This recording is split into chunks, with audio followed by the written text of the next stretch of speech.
Stream button has been hit. Let's see here. YouTube is responding. Sort of. Come on. Come on, YouTube. There we go. Ladies and gentlemen, boys and girls, welcome to the ERA Sunday Championship Season 19, Round 1 at Spa Francochamps. I believe is the correct and totally honest pronunciation. I am very attractive, and with me, as always, is the man who has more flapjacks in his backpack than the Rat Pack, Michael Magus. Hello, hello. We're here for Spa. The Great Spa. The Great Spa. Honestly, this is actually one of my favorite tracks. Very, very challenging. Just going through Eau Rouge, which actually is coming up here for Hugo Griffin, so moment of silence for Hugo as he heads up the most dangerous turn in mankind's history is thrilling. Because it's Thriller! Thriller! We are starting a tad bit late. My apologies. Just kind of let the time get away from myself. That's my bad. We're only a couple minutes late. It's not a big deal. Oh, we still missed some qualifying. Like we got people. We got hey. We got a Nissan today. We got Rigo Bacardi. Cha-cha. Rigo Suave. I like that livery. Can't really see it too well in the dark, but I like that livery. It's a good livery. Currently on ploy with Roy Cunningham O'Lair, Stipo Krakic, who is Stipo. I have confirmed that. Championship leader Steve Tetley, Willem Stein, who has not fixed his name like he said he was going to. I appreciate that. We also have the return of Jesse Diekman, Hugo Griffin, as I said, and JJ Zimmerman out there, as well as Matthew East, who did surprisingly well at the season opener at Silverstone. I say surprisingly well because Matthew East is one of those like super mercurial drivers who like in the same race will show like top-notch performance and absolute disaster. Excellent. Got a run going for pole here for Steve Tetley. He's currently a second up on his best time. And being only 4/10 off a pole, this should be pole if he doesn't mess it up. That being said, Stipo Krakic is also on a very good lap, so that might not last.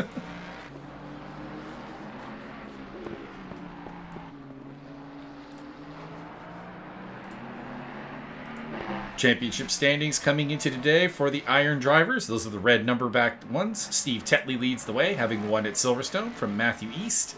Roy Cunningham O'Lair, Willem Stein, and JJ Zimmerman, your top five. I noticed we are up from 400 subscribers to previous week was 402 subscribers, and now we're at 405 subscribers. Everybody out there subscribe, give a thumbs up to the thing, Get that or else. Like and subscribe. It helps the algorithm, helps us reach more people, and that means more racers, generally. Good old Al Gore and his rhythm. Steve Tetley does take pole, but I think that's going to be short-lived. Krakic is coming on strong, waiting for him to pop to the top of the time chart.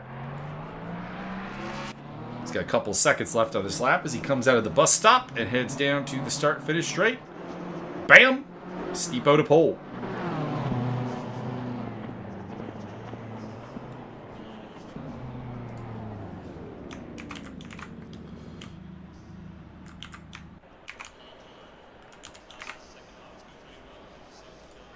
All right, the irons are deployed, but I do have one interesting iron still out there. Pardon me, the bronzes are deployed. Oh, never mind. JJ Zimmerman screws up. He was looking good. Looks like JJ is going to go with a new name these days. Yannick JJ Zimmerman. Interesting. This does ask the obvious question, Byron. What does the JJ stand for? I believe it's just a pronunciation thing. It's actually Yannick Zimmerman.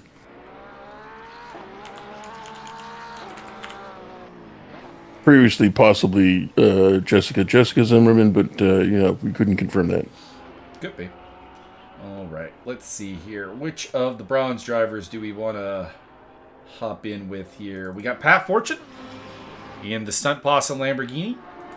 We got Jos van de Velde in McLaren for Van Nel Racing. Robert Stoltz in the Sarco Turk Ferrari. Michael Taylor in his new Dennis the Menace car. I do like that. Looks good. Still like the alien car better, Michael. He's out there, as well as Robert Volt, who has a new livery. It's not great. Shout out to Robert Volt, who popped in specifically to get Mike to reload the liveries so that his new livery would be up there, only to have us racing in the complete dark. What the hell?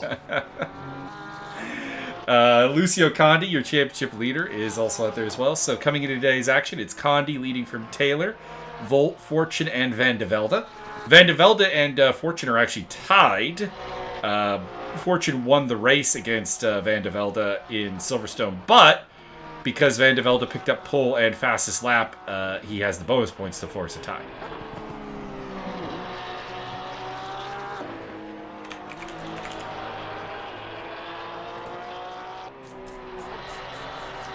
We also have Thomas Wong here today and Kerry Pattenden, so welcome back to both of them. We missed you in the season opener, gentlemen. Somebody gonna get a patent down.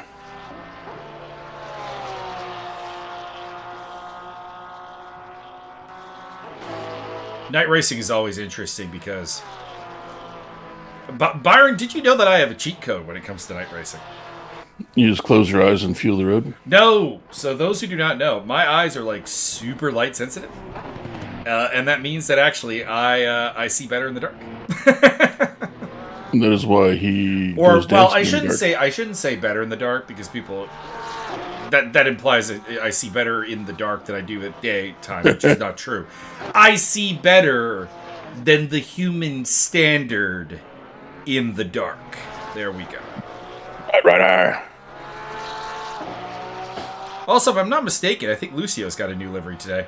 I'm picking this more up because of the name change there to Bronze Age Racing instead of the Crash course that he had before. So, new livery, maybe? I think that might be a Medusa on his head. Might be. Also, could just be a big old mess of snakes. Could be as well. Or it could be that what was the purple chick from StarCraft? Kerrigan. There you go. He is the reigning Iron Champion and looking to add a silver or a bronze championship to his resume. I knew it was a figure skater, I just couldn't remember which one.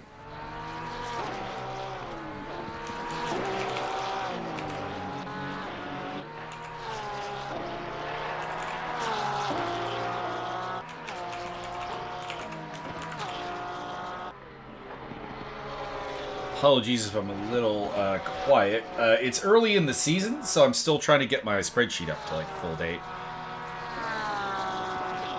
Nerd. You know what? You shut up. I'm trying to give people their needed, statistical knowledge. I suppose, if you must. It's more fun if you just make it up, though.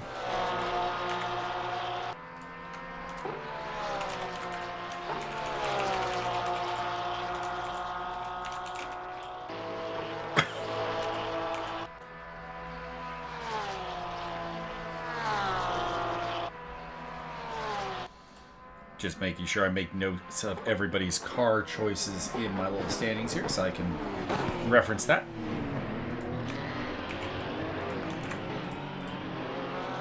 A lot of Beamers.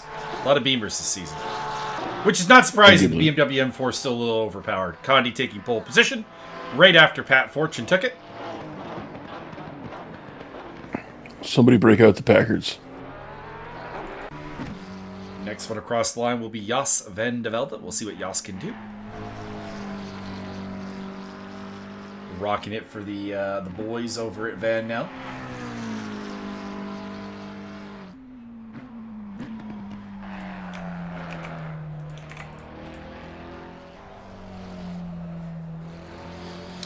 Bronzefield is small today, so puts the pressure on them. There's only 6 of them today. Which means a guaranteed 8 points just for finishing the damn race. Which has got to be, a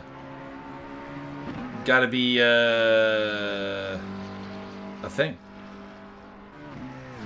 Wiley in the chat. What do you mean no indicators, gang? I don't pick up on that one. We're all about no headlights, gang. Go completely stealth. That would be rude. Yas has still got a pretty good lap going here as he works through the bus stop. Be interested to see where he comes out in terms of the standings. And it's pole position by 0.4 of a second.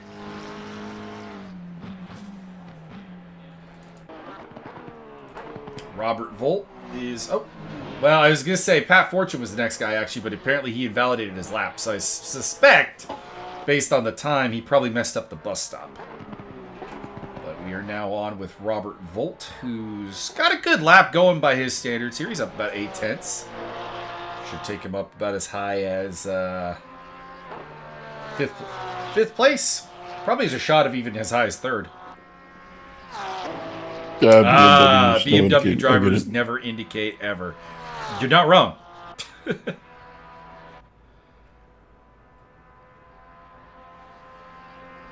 No. It's more than a UK thing. we do indeed have the BMW problems here in Canada as well.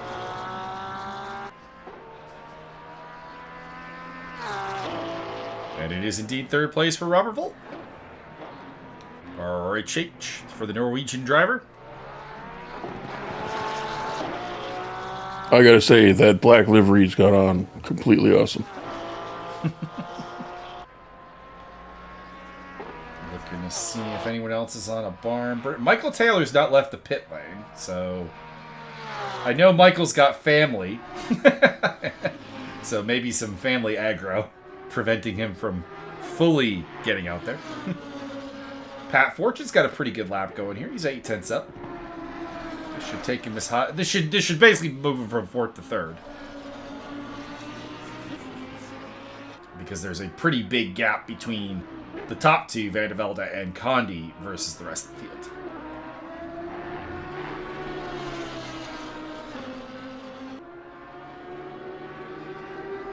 I've been multiple times almost run over in a parking lot by a BMW that is not properly signaling its intent, so I can definitely see problems.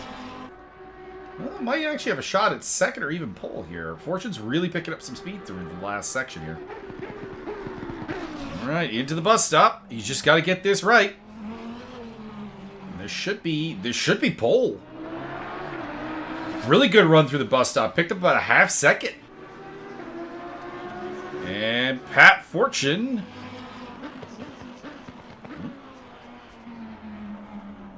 What happened? He must have invalidated his lap somehow. Got lost in the dark. My race control did not have that lap as invalid. My apologies. I gave any Pat Fortune fans a real hope there for the Stunt Possum crew that apparently was not valid. Lucio Condi also looking to make a run at pole. He's currently got a fast enough time. Just has to keep it clean and get through the rest of this lap. Just this bus stop chicane, which has foiled many a person over the years, and there is no shame. I'm talking about like professional drivers who have screwed up the bus stop. Condi does go fastest. That'll be his last attempt.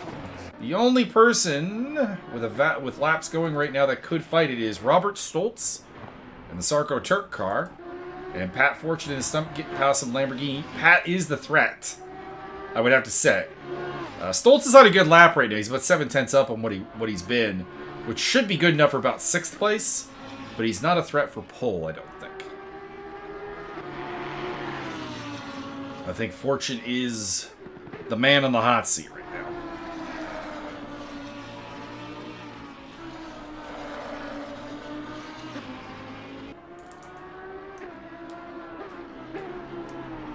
New Gatorade flavor today, Berry Blast. Ooh. Pretty good. Pretty good. Does it taste like Berry White? I wouldn't know. I hope to never know.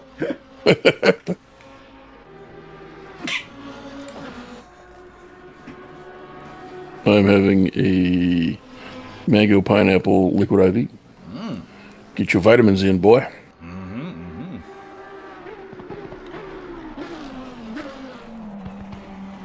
had a pizza before commentary, so I'm nice and filled up. And probably won't even eat dinner today. No food ever I'll probably again. still have like something light for dinner, but like nothing. By my standards, nothing significant. Something light, like a rabbit or a child. Probably not.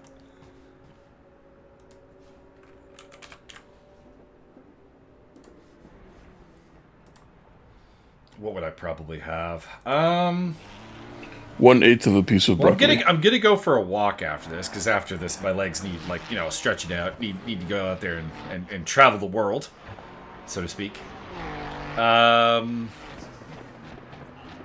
probably stop by a Tim Hortons to grab a vanilla swirl. So maybe I'll get like a little donut or a little bagel. 15 boxes of Timbits later. I'm not big on Timbits. Timbits! Or I should say this: I like Timbits, but like I don't like a lot of the popular Timbits. So whenever somebody gets a box of Timbits, I'm like the guy poking around trying to find one I like. I think you should have nothing but chocolate Timbits and chocolate milk. I don't like chocolate Timbits. Chocolate Timbits, chocolate milk. I like chocolate milk. I don't like chocolate Timbits. Just get you a bottle of chocolate syrup and drink it. Chocolate syrup. Following Caden Scott here with the Crazy Rabbits team, which is an extension of the Sarko team. I don't understand why some of them go by Crazy Rabbits and some go by Sarko. Like, you can see the Sarko is literally on the car for like sponsorship purposes. I don't understand what's going on, but hey, far be it for me to judge. In chat, we have Roxanne putting on the green light and wishing everybody good luck. Indeed. Let's see, Thomas Wong out there today, once again sporting the golf oil. The man after your own heart. Oh, I need that. Championship leader, Hobart Rallywell. We also have Kenan Dyke. We have Kerry Pattinen returning with the Track Tool team in the Milwaukee Honda. Interesting. Thomas Hagen here today again with the Mustang. Adrian Marood, the other Nubs card, of course, everybody's favorite. Shout out to the Rust Bucket. Richard Oakes is here. Cha-cha. Who is it that's going to post the time first? I'll give you the 211 car. So we're on Caden Scott. Comes across the line in third place. The next one will be the 417 car. That is Thomas Hagen. In the Nubs Racing Oracle Mustang. I really like this livery, and I think it shines in a night race. Good old Hammerhead Hagen. He goes fifth quickest. And then after him, it's going to be the 445. That is Rallywell in the Emile Frey Red Bull Ferrari. And that's good enough for fifth place as well. So nobody has displaced Condi from pole yet, but usually speaking, the silvers will do that.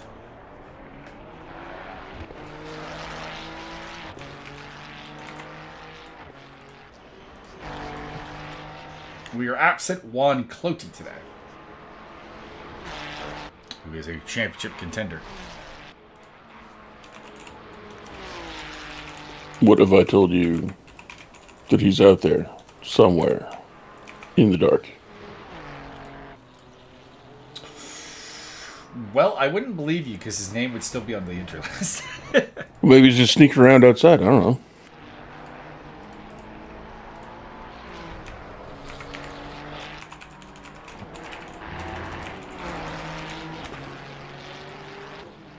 Again, doing a little bit of homework on the spreadsheet here. Maggle, I'm seeing a lot of severe lack of Volkswagen Jettas out here, and I don't understand it. Would you want to race a Volkswagen Jetta against Field? Kind of. I mean, if you relax the rules a little bit. I don't even think that would help you. But to violate some track limits. On this track, I don't think that would help you. There's too many mountains. Have to use the Volkswagen Jetta to violate other people's track limits then. Like there are tracks where if you like didn't have to follow track limits, you could win in a lesser car because like the flat ground, the ability to cut the track in like outrageous ways is there. It doesn't really exist here. The nature of the construction of the track is prohibitive. Hagen should have pole here, at least for the time being. Richard Oakes, by the way, did put the fastest lap in when we weren't looking. There you go. Thomas Hagen to top position. And Hobart Rallywell's got a very good lap going as well. Shouldn't be pole, but it should be second place. And it is. Can confirm.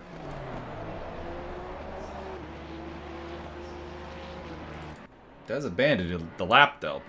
He probably had time for one more. I would have gone for it. Might not have had the fuel, though.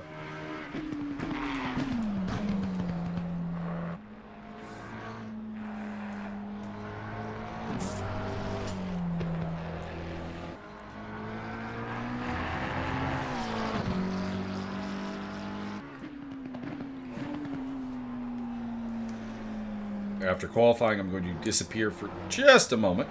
I need to check on something. I need to check on something in the other room. Is it a fire? It is not a fire. I would be slightly more alarmed. Is it the maniac turtle? No. I feel like I would also be slightly more alarmed about that too. Well, I mean, they don't move that fast. Well, maybe they do. Sometimes them snapping turtles can move pretty quick. Not wrong. But no, reptiles are the one thing that the family has never had as a pet. We had a bird. We've had rodents. We've had cat, dog, obviously. Never had fish. No fish, no reptiles. I used to have a bunch of fish. They're pretty quiet.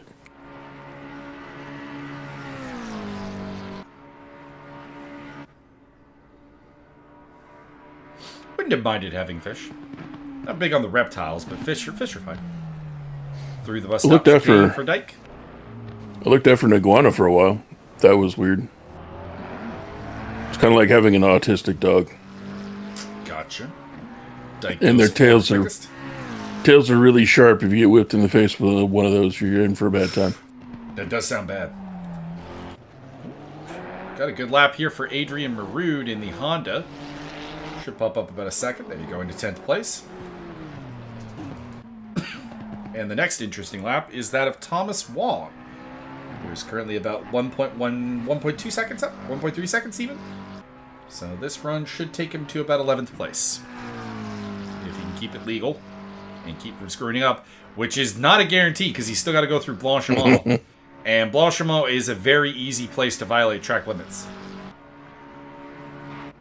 It's not a hard. Blanchimont is one of those, like, it's hard to explain why it's hard.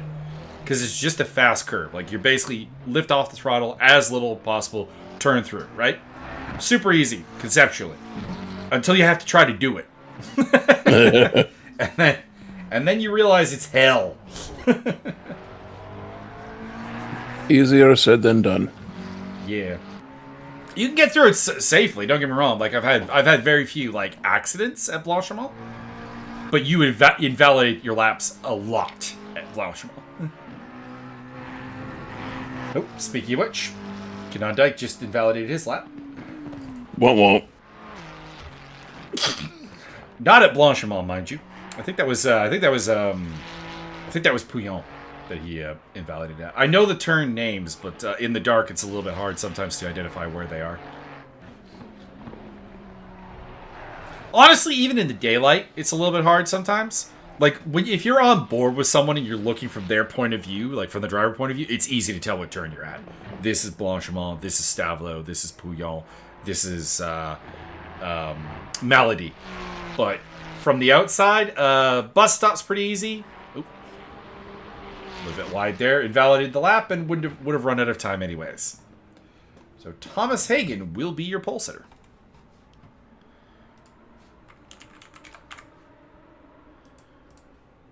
championship standings for the silver category, because I don't think I went over them. Coming today, Hobart Rallywell leads from Richard Oakes, Thomas Hagen, Juan Cloty, who is absent today, and Adrian Marood.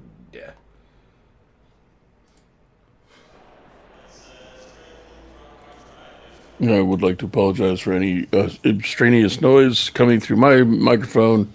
Upstairs just decided he needed to turn up all the bass. So far, I haven't heard anything, so you should be okay. I'm going to mute the mic and go check on the thing I got to check on, and I should be back before we start rolling. In the meantime, Byron will keep you company. Oh my God! Anybody out there know any good songs we should sing together? Start singing Kumbaya.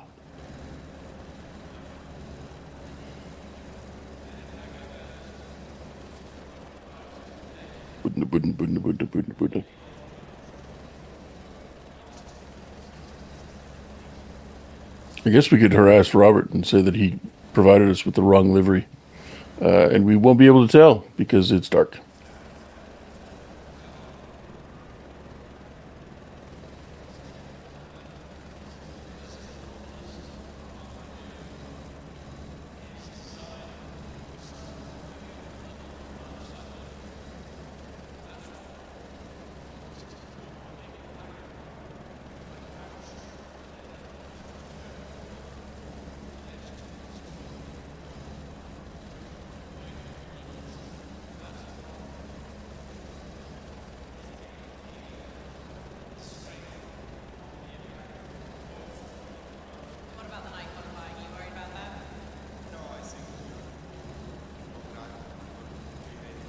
I have returned. Fire's out. There was no fire. Oh, why not? Because I don't light stuff in my apartment on fire. Why not? It's very romantic. Who am I romancing? I don't know. Sometimes there's something wrong with you. What do you mean sometimes?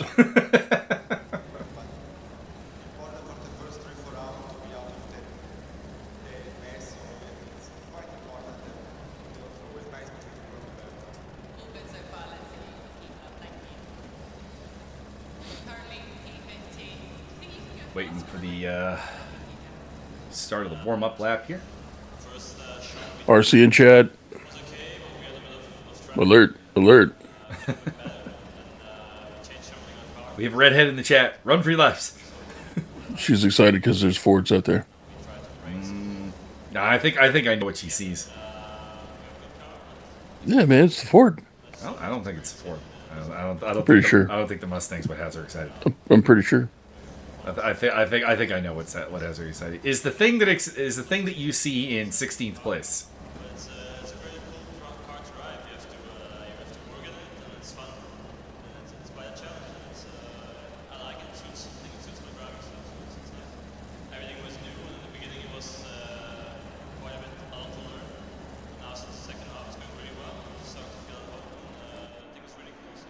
Fiddling around here, seeing if I can figure out what the best tour of the grid cam will be. Probably this one, camera 2. Probably. I do wish they actually would add a grid walk camera to the race control. That would be nice.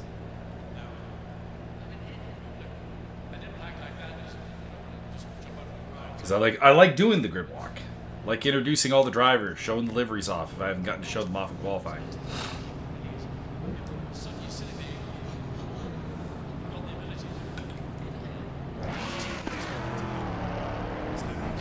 All right, the pole position will belong to the 417 Mustang of Thomas Hagen, who gets a considerable jump on the back.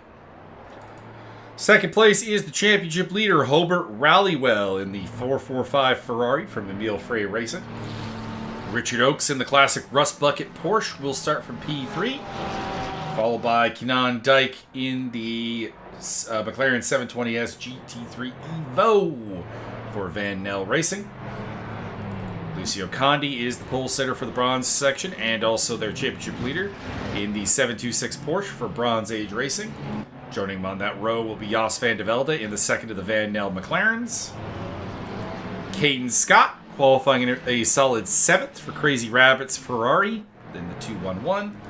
Joining him on that row will be the first of the Lamborghinis, possibly the only Lamborghini. Nope, there's another one. Pat Fortune for the Stunt Possums. Kerry Pattinen will start 9th in his season debut for Team Track Tool, driving the Honda NSX Evo. And it's an all-Honda Row 5 because Adrian Marood for Nubs Racing division will start from 10th place in the 416 car. After that, it's Thomas Wong making his season debut in the 219 McLaren 720S for the Garage 69 crew. 59 crew. Pardon me. Not as nice. Robert Volt in the new livery will start from P12 in the 405 for Porsche. Then it is the Iron Pole sitter Stipo Krakic in the 122 BMW M4. The Ford Mustang of Steve Tetley, the Iron Championship leader, will start from P14. That's the 808 car. The 55 car of Roy Cunningham Olaire will start from 15th. That's the 55. Joining him on row 8, it is Rigo Picardi in the Sesame Street Racing Nissan. I like the team name. I like the livery. It's goofy, and I applaud it. Robert Stoltz will start down in 17th place for Sarko Turk in the 43 Ferrari. The 119 of Yannick JJ Zimmerman for Team Track Tool will start from P18. And then it is the 44 of Willem Stein in the Ferrari from P19. Joining him in his debut this season, longtime racer, but missed the first round of the season, Jesse Diekman. For the Van Nel Racing Crew, looks like he's hooked up with the Van Nels, and they've got themselves a 3rd McLaren entry. Hugo Grippen will start 21st place for the 69th Grippen Squadron in the BMW M4. Then it is the 2 guys who did not qualify, Michael Taylor in the Dennis the Menace car, the 197 Ferrari, and the 42 car of Matthew East in the BMW for MDUK Racing. MDK? MDUK. Murder, death, unguent, kill. I'm sorry. We have a guy in the Discord server with the initials MDK. He is officially MDK. That's all there's to it. Is that Mauritius Dukakis? It's Mars. Canaanite? No, it's Mars Darius Colebrook. Oh my goodness. That's not even how you spell Colebrook. It's how he spells Colebrook. It's how his family spells Colebrook. Everybody knows you spell it with a Q. That would be weird and interesting. I am weird and interesting. You're not wrong. I'm sure our adoring fans will agree. Hooray!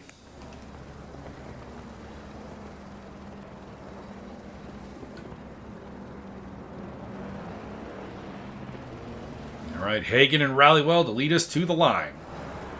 Rallywell is ahead of Hagen. He better be a little careful there. That Mustang should be on pole, not second place.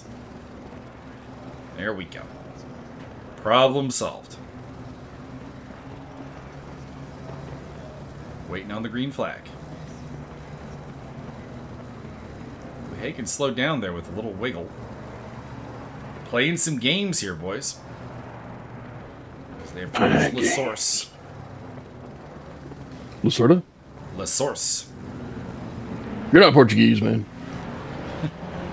Track's not Portuguese. See how this goes. This is definitely the most difficult start track because the start line for the lap and the start line for the race are not the same spot. It's very annoying. Green light, green light. Anyways, we head down towards Eau Rouge for the first time in anger. Richard Oakes in the rust bucket is pushing his way to the front.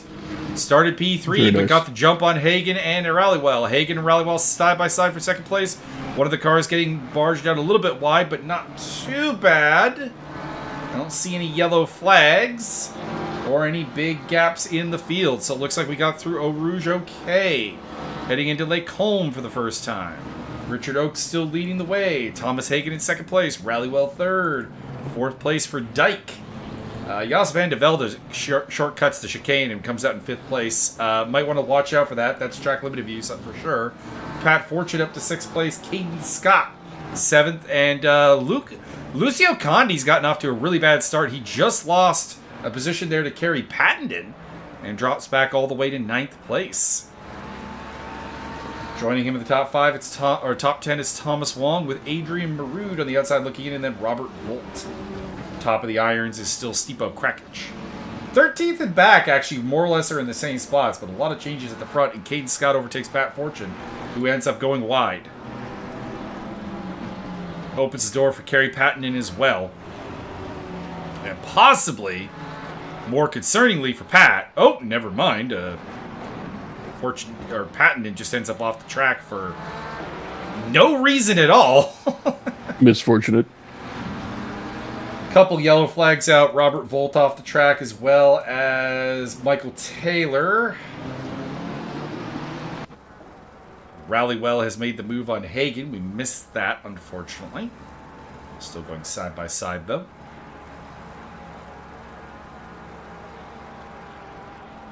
And instead of actually being in 3rd place or 2nd place, oh, Hagen and Dyke got into something a little bit messy there. I want to get a better look at that. Hang on. Dyke lost control on the outside, but how did he end up there? This is the question. Is this on Dyke or Hagen? I'd have to say that's on Dyke at the end of the day. Hagen drove a little bit unusually there.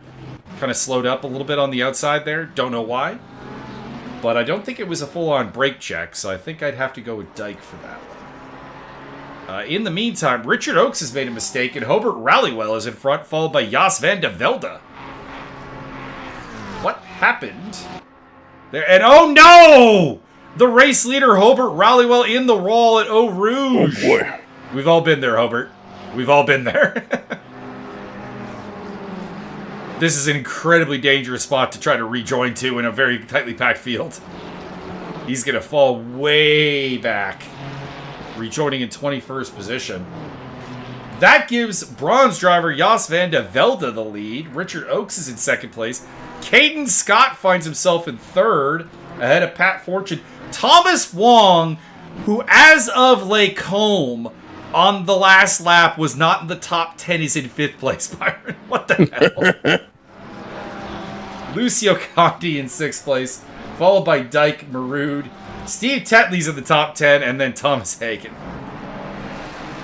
I'd like to congratulate Hobart Rallywell for having a solid shot at beating some of the iron drivers today. He'll come back. Depends how the car is. Let's hop on board with him, shall we?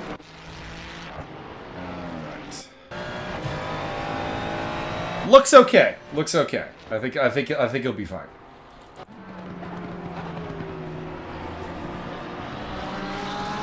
Rallywell, Oakes, and Condi are all just carrying success ballast penalties for Silverstone. That is what the red numbers beside them are, the +10, the +5s. They will have to serve those penalties at their pit stop. We do have somebody who's doing the old disappearing on my timing screen, reappearing, so hopefully that's not a sign of a problem to come. JJ Zimmerman and Roy Cunningham Olaire are going at it. Or Oler. He's American, so it's probably Oler. He's an older gentleman. And we had a yellow flag out for Adrian Maroon, who is sideways on the track. What happened? This looks like just got on the curb a little bit. Nobody else's fault but Maroon's.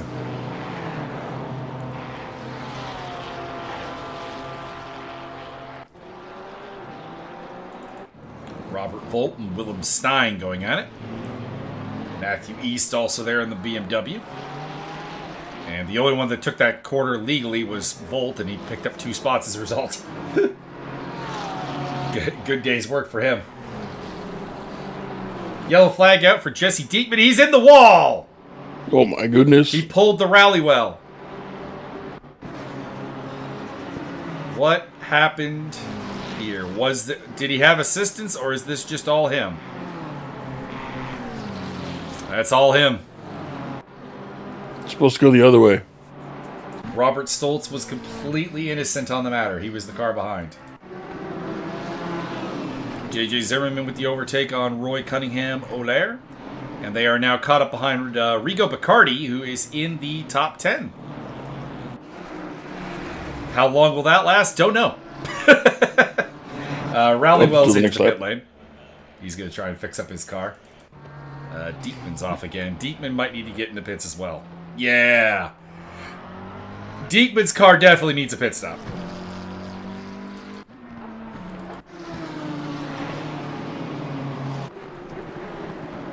Down the inside for JJ Zimmerman. His pole position last time out didn't really come to much. Ended up with a 5th place, so good luck to him today for coming up with a better performance. He's definitely got the 1-lap pace down. He's getting better. It's just a matter of getting that consistency up in that 119 car, and he's in 2nd place in the iron category.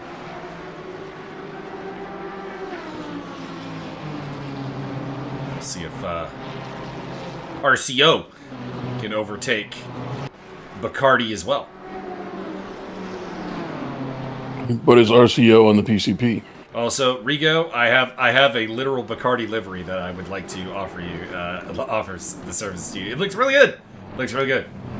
It's not a Nissan. Not a Nissan though. I'll have to repurpose it for the right car though. So we used to get the party to start. You mix Bacardi Light with the Bacardi Dark. We used to get Bacardi for free when I was a kid. Nice. My dad had a contract with them, business contract. And as a result, we would get pretty routine like care packages. Like Christmas care package, New Year's care package from them. And it was a nice perk of his job. That and a lot of Wrigley gum.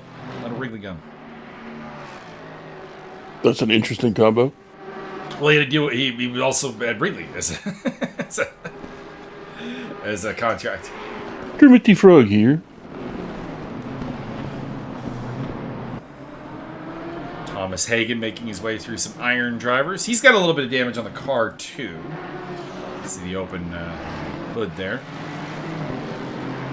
But apparently he has decided that it is drivable. And looking on board, yeah, it looks all he right. needed was just needed a fresh transmission and 2 or 3 axles. No surprise there. His car was heavily damaged. And also making his way through the iron pack is the track tool Lamborghini of Kerry Patton. Moving up a spot in the world there and overtaking Stipo Krakic, who also loses a spot to Robert Stoltz as a result. One of the Porsches off the track there. That's Robert Volt. He's trying to make an overtake stick on Krakic. And so far, no can do. Also in the mix there, Hugo Grippin and Matthew East. Who's got a crack itch? You got a crack itch. Oh my goodness.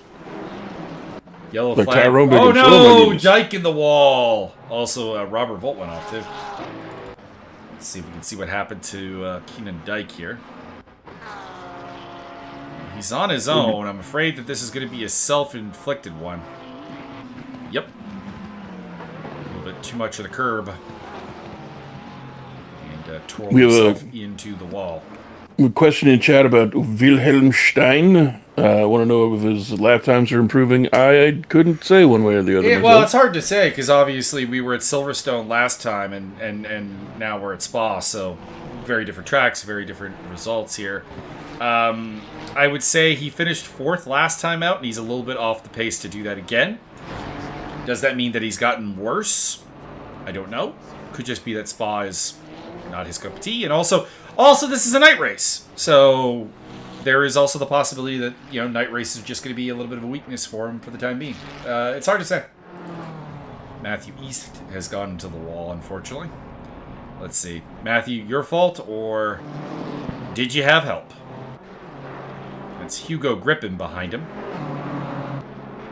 He was all like, "It was me, Matteo." That's probably my name. All like, Maneo Esposos. And then he went splorch. Then we got probably the funniest reaction moment I've ever had, because I watch Little Funny Girl's reactions to The Expanse, and she loves Miller. She loves Miller. So when Mineo goes splash, that's when Miller's ghost comes back. Oh yeah. So it's just Holden hearing Miller talking, coming out of the bathroom, and then you get the there's no laws on Ceres, just cops. And she just had a huge reaction of like, you can't play with my emotions like that.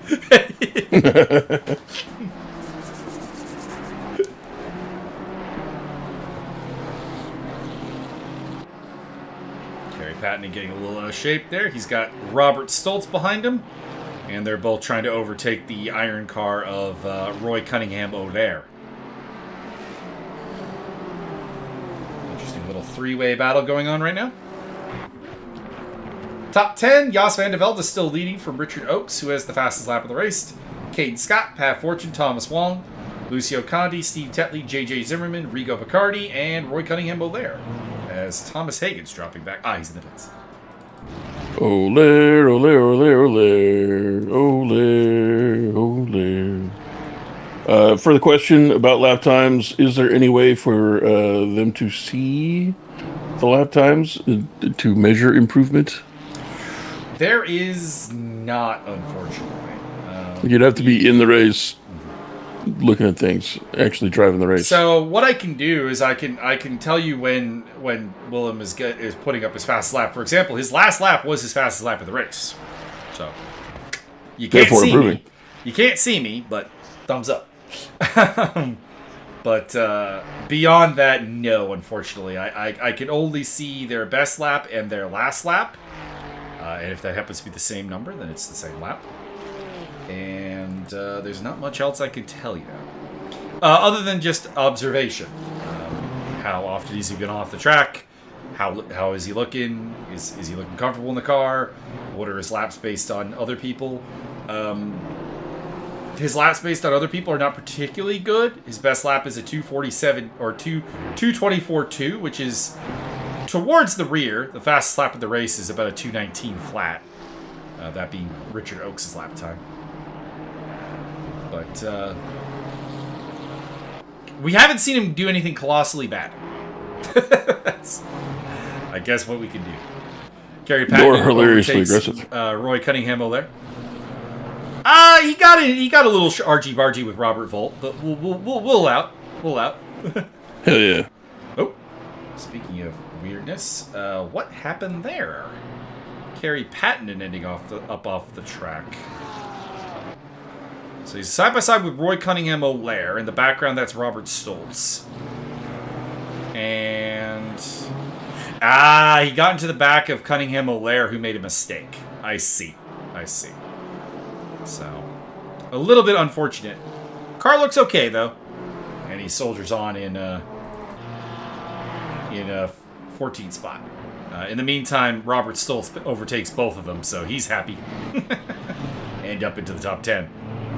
Cunningham O'Leary now under pressure from Stipo Krakic. And in the background, you also have the BMW of Hugo Grippen. So being consistent is definitely the best. Being fast but crash prone is not necessarily a good way of going about things. I would say if I were to give my impression of Stein at this point, it would be that he does need to probably pick up about... I'd want to see him pick up about a second. I'd say if I was his engineer, his coach, his whatever, side by side action here between Krakic and Cunningham O'Leary, heading into Lake Combe. Cunningham's having a very busy race.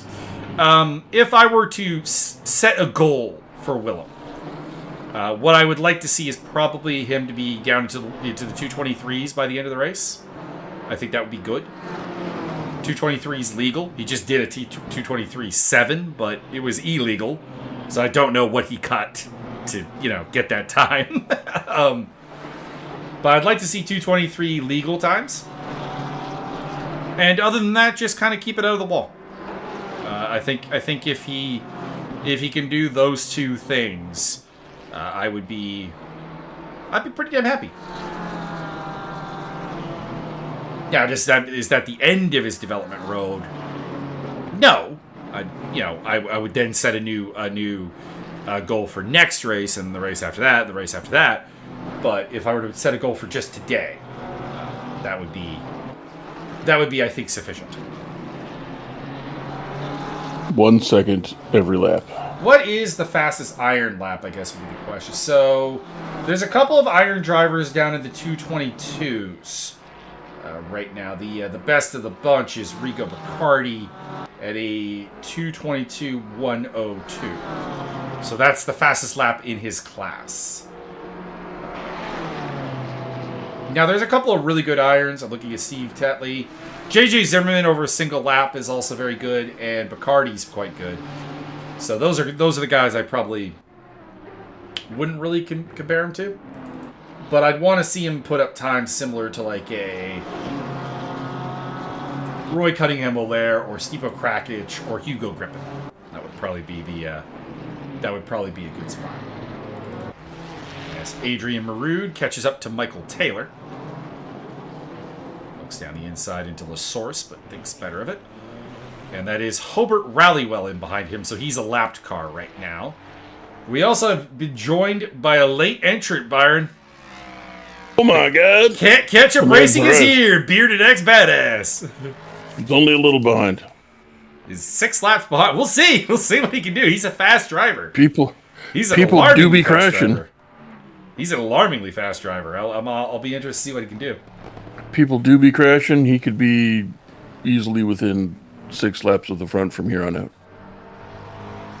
I suspect he'll be within 6 laps. Oop. We have a yellow flag out for Maroud. Looks like he just got the turn there a little bit wrong. Still more or less in the same spot, so I don't think that was a particularly mind-boggling one. Richard Oakes is closed down to a half second off the race leader. He's catching Jos van de Velde at a rate of about, I'd call it 1 to 3/10 a lap.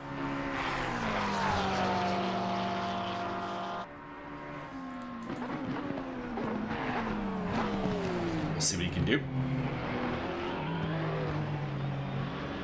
Jos has never been a winner in this series, although he's been a class winner. He's been an iron winner. This is his first season in bronze, I think. I don't know why I say I think when I could literally just like look at... Yeah, he was the iron runner-up last season, picked up a win at Woolton Park. So he has been a class winner. Never an overall winner. He's an overall winner in my heart. Yeah, we like Jos. He's an older gentleman, and we appreciate that. We appreciate the stick-to-ness and gusto. That reminds me, Mike, I think we should take over the Master Series so that we could just do Grandpa Tex relentlessly. Back in my day, when I was a 9, we used to throw people out the chopper.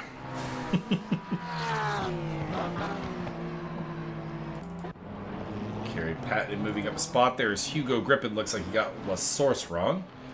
I see JJ Zimmerman's off. Uh-oh. Has Eau Rouge claimed another one, Byron? Oh, probably. At least one. There we go. 1 per lap. Yep. Poof. Yeehaw. Little spin on the end. Good. Good. Not good times. JJ has done a return to pits, so the damage is extensive. Gary Patton looking to get past Hugo Griffin. Again? I don't know how he's ended up behind Hugo. Creative.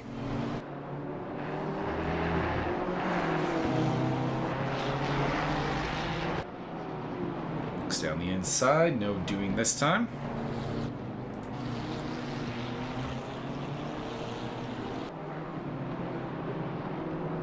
Background, that is Michael Taylor and Adrian Maroud. kind of dancing around each other for a couple of laps. And further back, I think that's Willem Stein. Yellow flag out for Jesse Diekman. Eau Rouge got another one. Won't. Sorry, Jesse. You're getting thrown on the wall of shame here. Is that why they call it Eau Rouge? Is because of all the transmission fluid? No, there's a very, very morbid reason for the name of that turn. Well, I figured it involved blood. I just kind of thought It does. Rivers of it, dare I say. Go a different direction. Rivers of the blood, dare I say.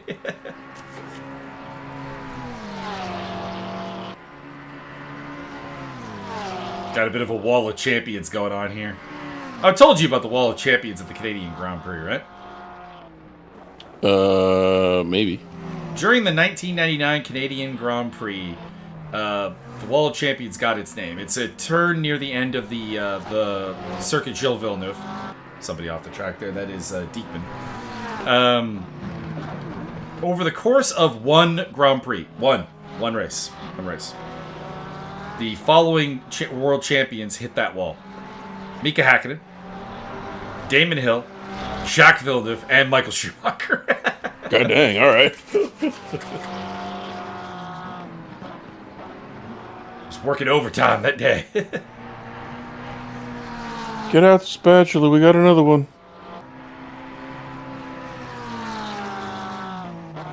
And it's kind of been nominated as such, because it's not like a turn like Eau Rouge, where like everybody at some point F's it up.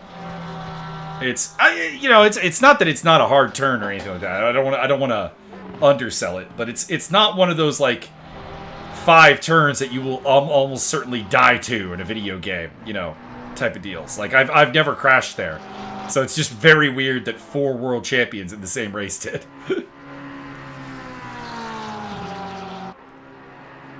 What if we just made them do it on bicycles? That'd be weird. Although a lot of that side note, actually, a lot of race car drivers do actually cycle around the track when they're learning it. Makes sense.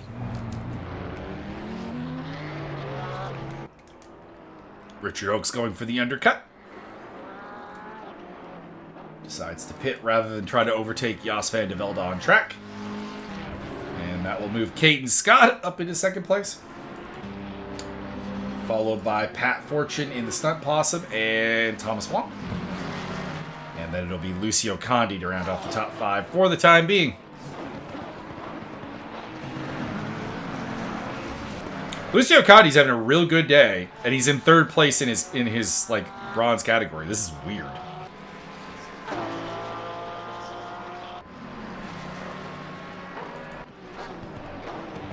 Pick up the battle between Roy Cunningham, Olaire, and Stipo Krakic. I feel like we could have just put the camera on Roy this entire race and something would have been happening around him the whole time. It feels like that. I'm sure there's been a moment of dullness for him, but like it's been few and far between. And this is not like a statement of Roy in any way, because he's not making the action happen. It's not like he's rambunctiously destroying people like a Romy Bartz or something. It's just constantly there is something going on. He has an aura of chaos about him. Well, that's Romy Bartz. That's definitely Romy. Oh no, that was an aura. That was like actual like malice, a forethought. I don't know if there was malice. He wasn't giving off the vibe. He was just enacting horrible violence at all times. Appreciate the Kermit car, Ricardo. Rigo Bacardi in 7th place. But Stipo just seems to have that kind of vibe about him. And then things happen, and it's not really his fault.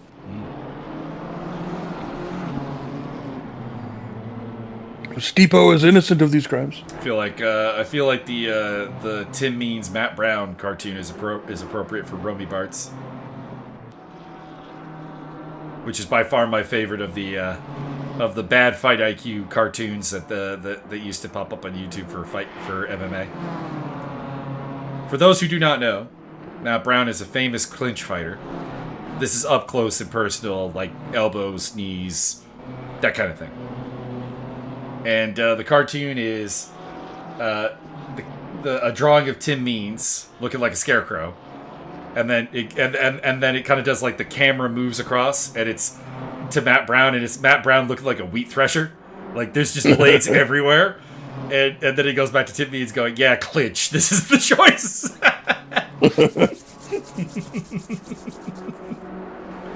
Anything worse than clinching with Matt Brown is clinching with Ben Saunders. I feel like Tim Means has got to be the only person who ever willingly clinched with Matt Brown and didn't try to wrestle him necessarily, like tried to clinch fight him.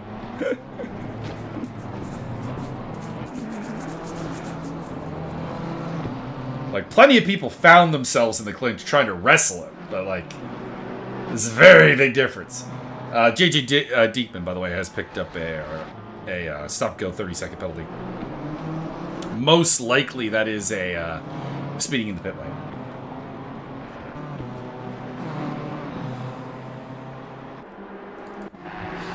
Pat Fortune's catching up to the back of Caden Scott, so battle for second place may be on the table. This is not going to be long-term second place, I don't think. There's Richard Oakes to consider, there's Thomas Hagen to consider. So it's probably more like fourth place, but for now it's second place, and we'll see what happens. I'm unable to further commentate on the race. There's a tail in the way. Oh, Goose. There we go. That's all cleared up. Your it's all cleared up now. It's fine. By the way, fastest lap of the race, everybody. Bearded X Badass is coming for y'all. 2:18.57. That's a very good lap. Unfortunately, Rigo Bacardi off the track and heavily damaged. What has happened to the Nissan? Got a little too much of the curb. Ended up at the wall. I see. Kermit the Frog here.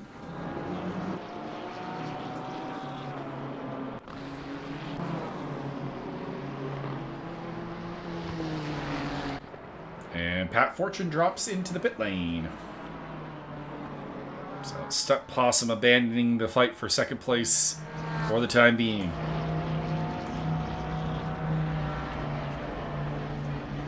Had I known that there was going to be a Kermit the Frog livery, I would have learned the words to Rainbow Connection. I didn't know Stipo or that Rigo would be here. Neither did I, because I don't know who he is. He showed up for one race last season. Did pretty good. Thought he had really good one-lap pace. But I don't think his result was fantastic.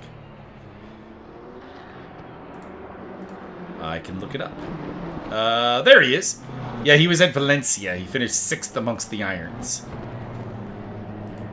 On a day that he probably could have finished better. I think he had problems with getting his pit stop properly served. So here's hoping he's got that down today. Seems pretty easy. You pull in, you eat 13 corn dogs, and by the time you're done that, they've changed your transmission fluid, and you go on again. Honestly, if you go that slow, you will almost certainly serve the pit stop. The issue is people want to serve their pit stop really, really quickly, and they forget to, check all the boxes. Adrian Marood makes a move there. Finally on Michael Taylor. Those two have been battling each other for some time. Everybody knows that pit time is nap time. You don't rush that.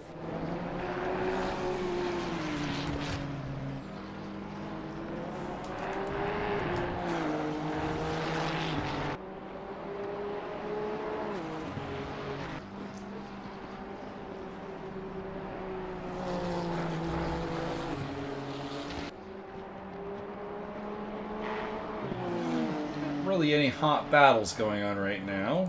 Krakichin and Cunningham O'Leary are still very close together. A couple of pit stops. Fortune we saw go in. Tetley, Stoltz, Bacardi. And Diekman's in for his penalty. And JJ Zimmerman is back in the pits. And also Bearded X Badass is heading down pit road. Let's just get this out of the way, he says. Release the Krakich. He is on the tail of Roy Cunningham O'Leary for 5th place. Turn me loose. Turn me loose. Having a good day. That's a legitimate battle for a race victory in the iron category. I do think Steve Tetley is probably effectively your leader still. He's in the 808 car in 11th place, but he has pitted, unlike the top 8. But we'll see. We'll see. Oop, yellow flag out for Marood and Taylor. What happened? They were battling for position, so maybe we'll finally have our first... Oh, good lord!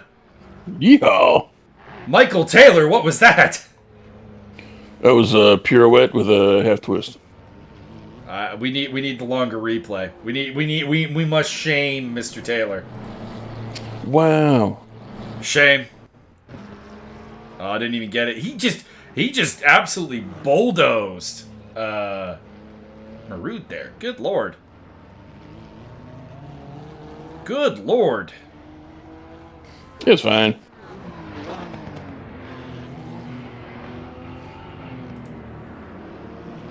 We have JJ Zimmerman in the voice chat, so we'll pull JJ up. JJ, how have things gone? I see you're in the pit lane. This is a waste to forget for me. I'm done today. Oh no. You'd see. Good on Beard, it's better to continue, but I cannot do this today. Alright. It's at least we still have a drop round. Because Silverstone went well. Oh well. I don't know. See, these are the situations where I think you learn a lot, though. You push through the pain and come out the other side a better driver. Yeah, I think it's... I visited the friends at Race Face on first day and drove the race there, so I don't know, it was just too much Spa for 1 week maybe. Jos van der Velde having a bit of a moment there for the race leader. And here. It's like he just gets bus stop a little. Yeah, it just goes in a little deep. He's okay. Car probably didn't love going over that bump, though. I mean, you just need to put out some big old mud tires on these things. It'll be all right.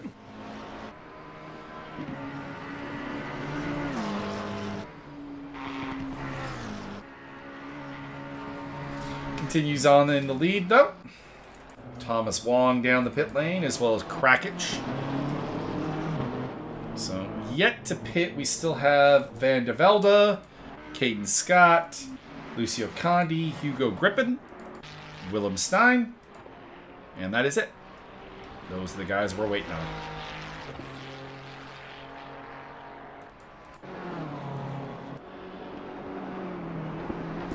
Everybody else has been in, or in the case of Thomas Wong, is currently in. Oh, drive-through penalty for Thomas Wong.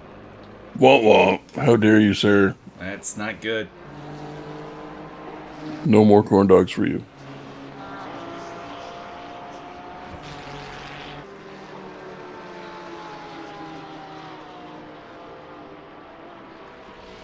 Direct Food Ingredients is an interesting sponsor.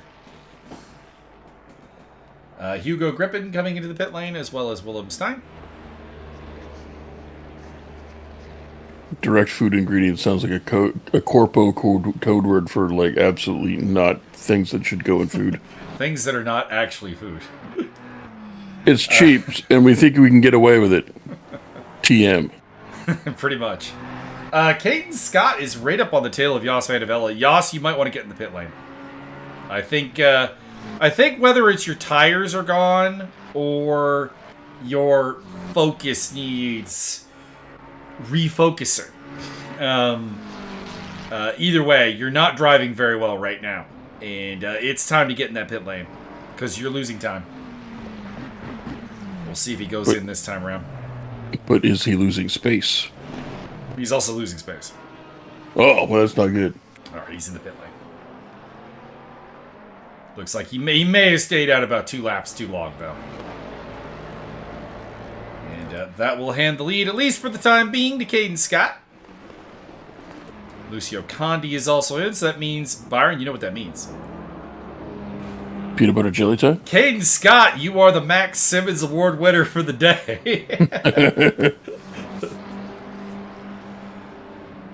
And it's a proper Max Simmons because you've taken the lead.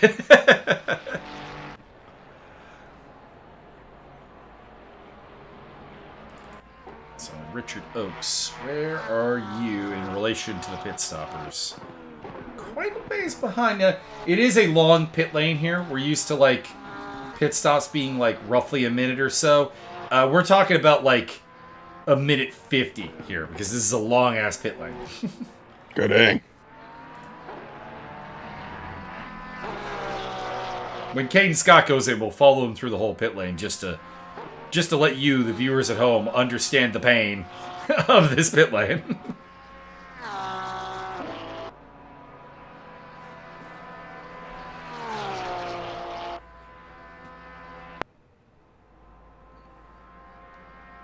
So Oakes is in. Still should overtake Condi and Van de Velde, I would think. Yeah, here we are through the bus stop. Where's the map there? Are they going yet? They're not going yet. So he should move into second place. Why don't I just keep the map up? That would make more sense. You can see Wong is in the pit lane serving his drive-through. And Condi and Van de Velde. Van de Velde is on the move. 603 is Jos Van de Velde. And Oakes is going to beat him out of the pits. So there you go.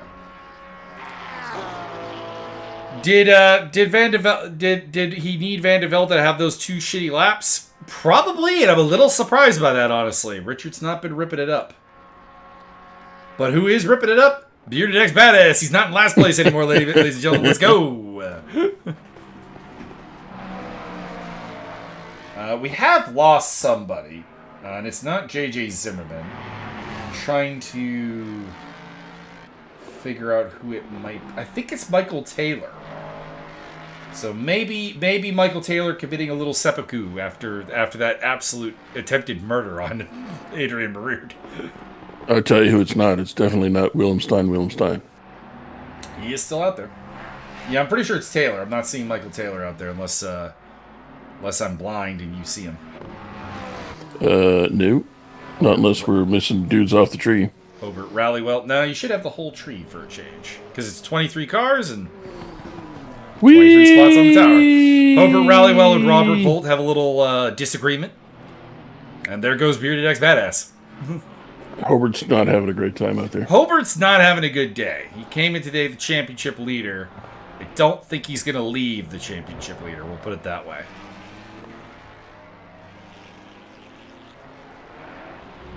You think he's listening to Dancing on the Dark on repeat? Might be.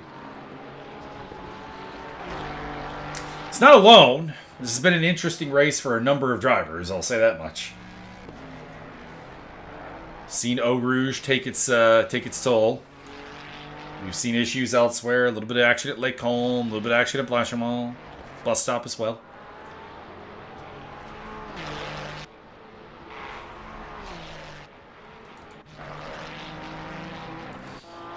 So we're still waiting on Caden Scott to pit to really figure out where everybody is going to shake out here.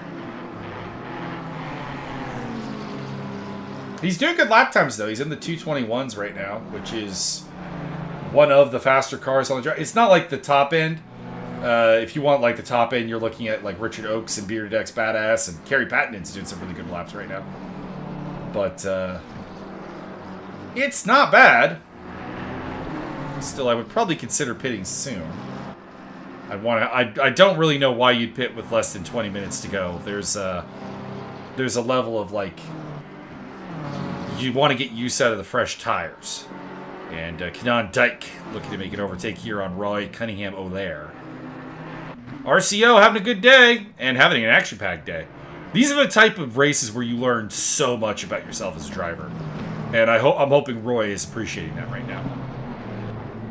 I'm hoping Roy at the end of the race appreciates that he learned a lot about himself today. Right now he's probably going, get away from me! As Adrian Marud overtakes Willem Stein.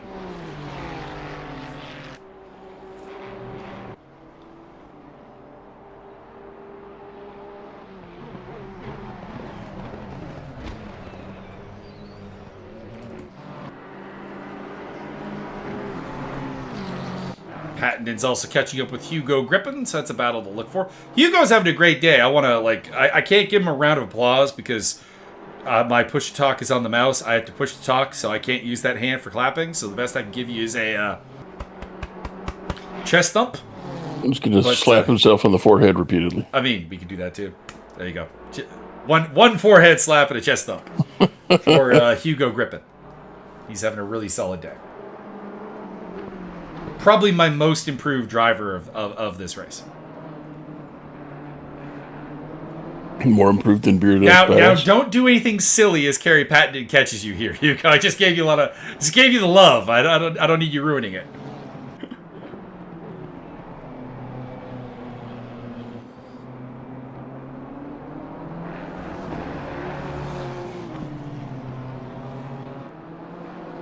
Milwaukee track tool car hunting the BMW.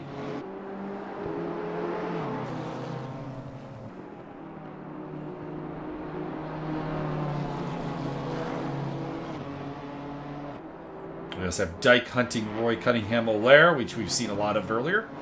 I'll try and catch an overtake if it happens. Oh, it's happening, I think. Dyke all over the back end. And also, Stipo Krakic just caught up in the BMW. Roy needs to be more worried about Stipo, because that's an iron battle. Dyke is a silver driver. You could let him go. And he more or less does.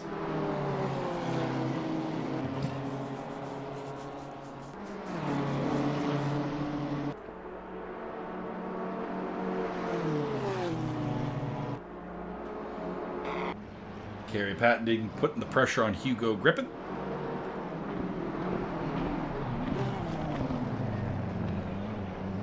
They head through the bus stop chicane once again.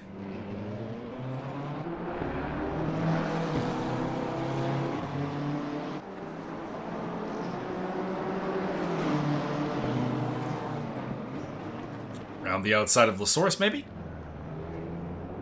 Don't think so. Never mind! Kerry Pattenden is like, you dare doubt me in the Honda? I'm going through. I'll show you, commentator man, that I'm not listening to right now, but I'll probably listen to later. In retrospect, he was correct the whole time. Griffin's not giving up on this. I think he probably invalidated his lap through... No, it was legal. Okay. That was a legal run through Eau Rouge. Alright, into Lake Holm. The BMW continues to pester the Honda.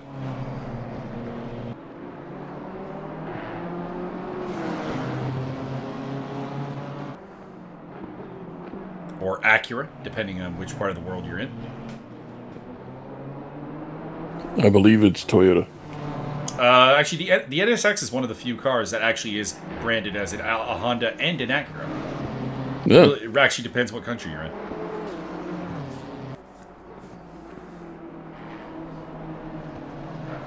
It's not the standard, like, it's a Honda, it's the Acura, like, just upgrades it or whatever. No, it's straight up.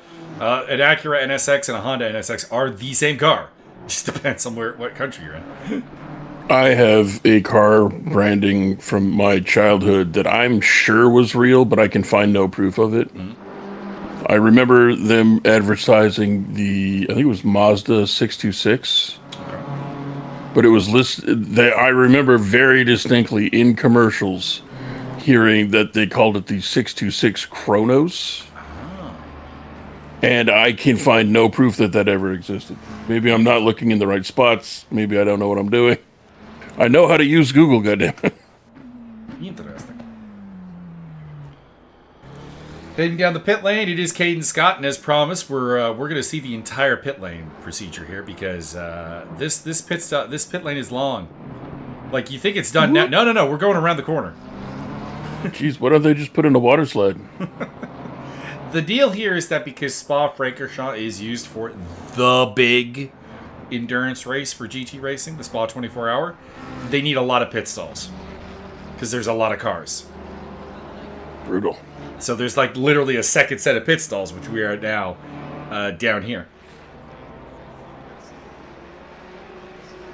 That's why this is the longest pit lane in the game, and probably the longest pit lane Just period. There's probably nothing else that's even close.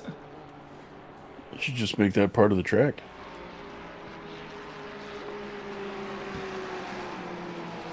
You get a slow down, and you get a slow down. We'll go back to the Krakich versus Olair bite for what is second place amongst the Iron drivers. And 11th place overall. These guys have both had very good races. A lot of the Iron drivers have today, actually. I've been quite impressed. Steve Tetley is obviously in the lead. Big shout out to him. Roy Cunningham-Olair, Kraken. We talked about Grippin earlier. Willem Stein's been pretty solid. Bacardi's had his moments, although has kind of fallen back as the race has gone on. That happened to him in Valencia too. I think Bacardi's got one of those classic consistency issues. He's a man with a lot of raw pace. It's a matter of coming up with a way to apply that at all times. He is a man of sheer gas pedal. Matthew East and Jesse Diekman both had massive crashes, and they're still out there, so tip of the headphones to them. They're trying.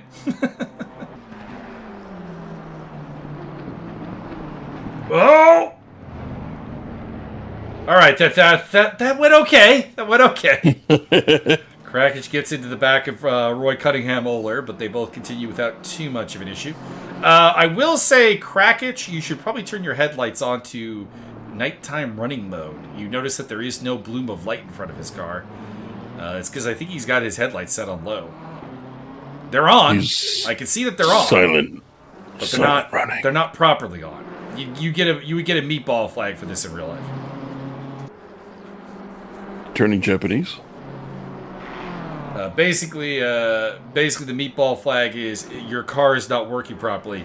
Basically, it's we're giving you the the consideration, the benefit of a doubt that there we go, the lights are on now.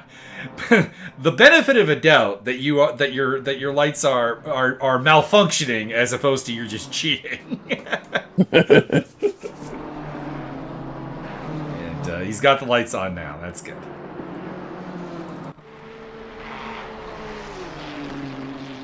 Ooh, that is not legal. That is not a legal way of taking Eau Rouge there, Mr. Rico Picardi. So Kane Scott has rejoined in second place. Not too far off the lead, so the overcut has worked out pretty well. He's only 3 seconds off. It'll be interesting to see what he can do here. I will quickly do a little mock-up of the standings just to get us where we need to be. I believe everybody is in first place. By process of elimination, the answer to that is no. If you measure, you change the outcome.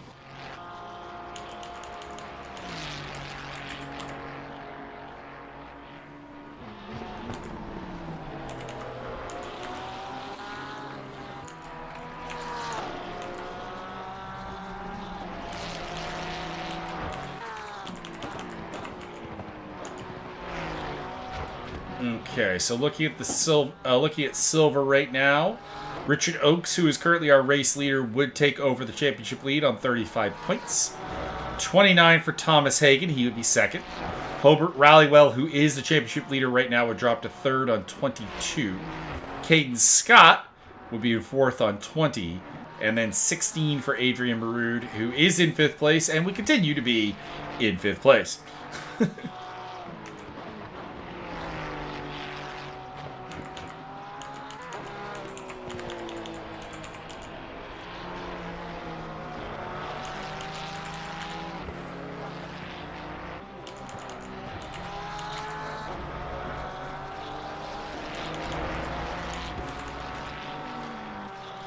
The bronze category would still have the same championship leader. Lucio Conde, who's running in second place for the class, would still be the leader with 35 points.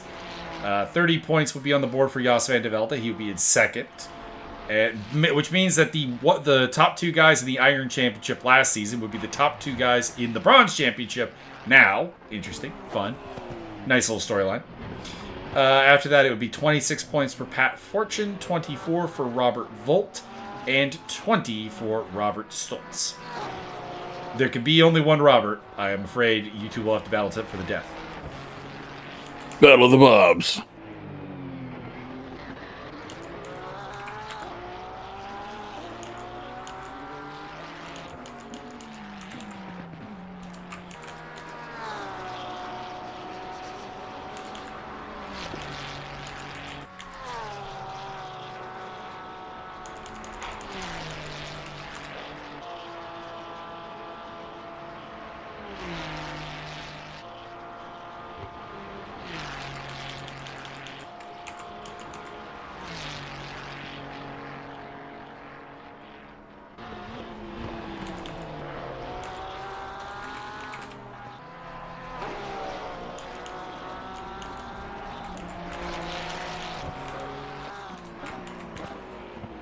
And then rounding it off in the iron category, not to no one's surprise, the guy who came into the day leading the championship and is winning currently, Steve Tetley, would still be winning the championship.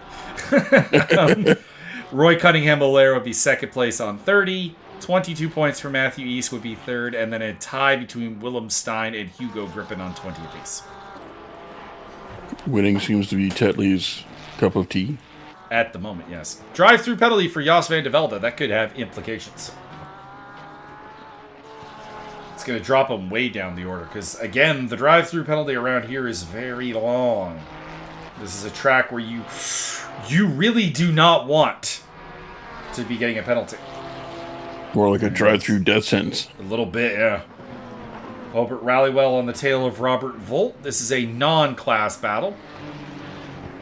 Two of them are just fighting over bragging rights to 18th place.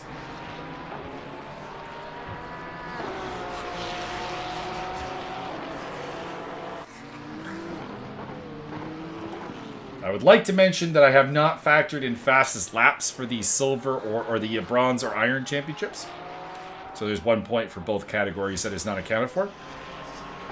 I have counted the silver fastest lap because it's the fastest lap and it's easy to see because it's in purple on my screen. Bearded X Badass 2:18.57. Cha-cha. He's the currently one of the Diaz brothers of racing. And man, if you only had 30, 40 more laps. If you'd only showed up on time. That also may have factored in.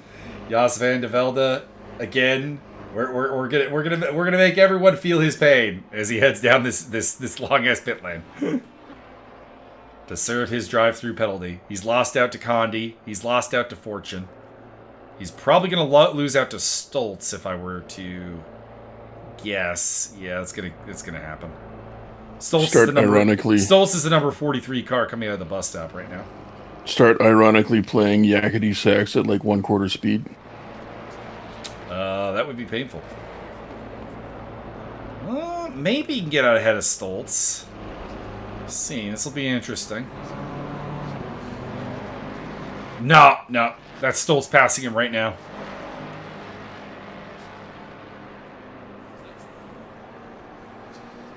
Such a long pit lane.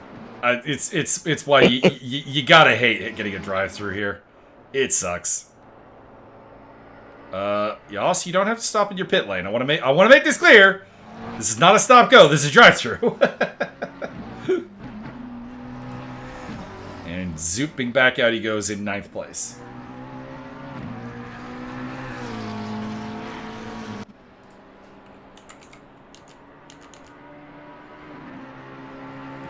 I am amending my standings now.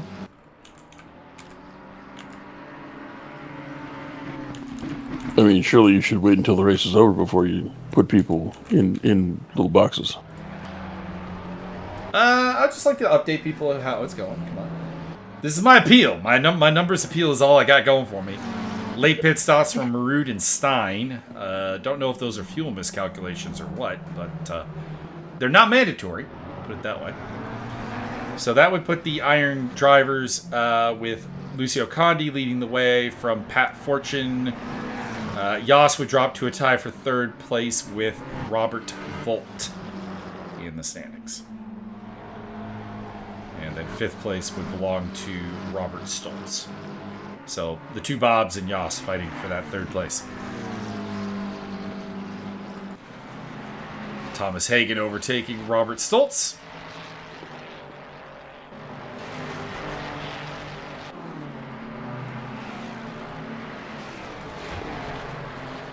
There's something going on in my neighborhood. There's a large vibration just shaking through everything.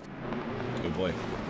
I don't know, like it sounds like somebody's idling a very powerful engine right outside, or I don't even like it, or somebody's like settling concrete with the vibrator hose. Steepo Krakich is not giving up on 2nd place in class. He is still on the tail of Roy Cunningham O'Lear. Battle for 11th place overall. 2nd in category for the Irons. Big moment here. I figured it out. Upstairs is doing laundry. Shit's on spin cycle. I understand.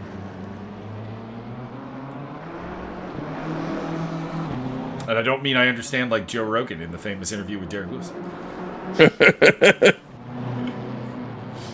Sir, why'd you take your pants off? My balls was hot.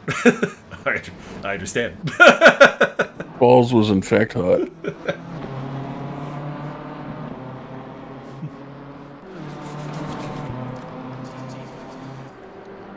Oh, speaking of the pit lane penalty for Willem Stein.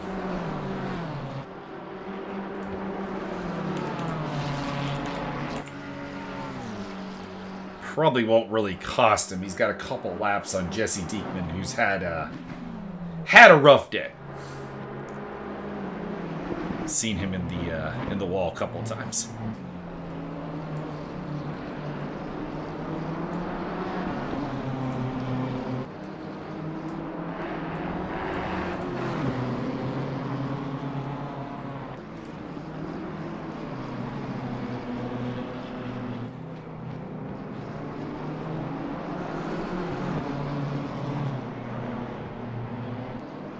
Still won't be nice to take that stop-go penalty, though.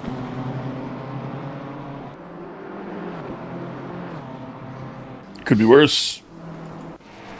Somehow, I think. I don't know. I don't think maybe. Maybe it won't be. Maybe Thomas it can't be Hagen's worse. been on a little bit of a charge, but he's overtaking people that are not silver cars is his problem. Overtaking Robert Stoltz and Steve Tetley to move into 5th place. And he is still about 35. Oh, we have a late joiner of the race. JT is here. Yo!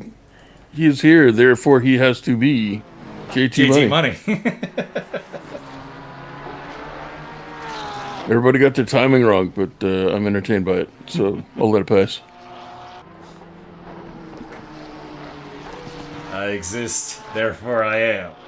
JT Money.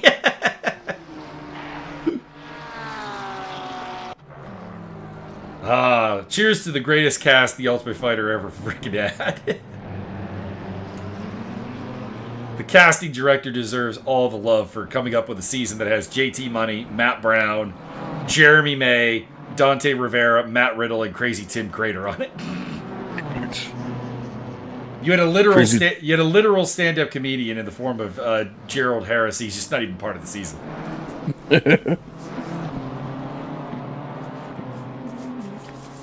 Turns out Crazy Tim's the least crazy of the whole bunch. It's true. Crazy Tim is somewhere in the middle of that cast in terms of crazy. Mm-hmm. It's not the least crazy. Let's see. Least crazy. Gonna go with Brandon Sene. Was like pretty normal. And I don't remember him. He was the Marine. He lost to Dante Rivera. There's not much about him. Surprisingly enough, Forrest Griffin's boy Cale Yarborough was pretty normal. Fair enough. Right, man. Leader is on the final lap. Give it all you can. Alright, Richard Oakes has hit the final lap. He's got one of the Van Nell cars behind him. That's a lapped car, though. His only concern is Caden Scott at this point.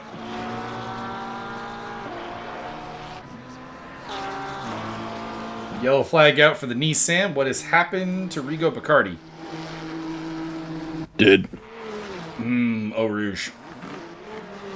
It's got another one. Don't. Got another one. Man, oh man. When I worked in a grocery store, we had cleanups on the pickle aisle, like constantly. Eau Rouge is the pickle aisle.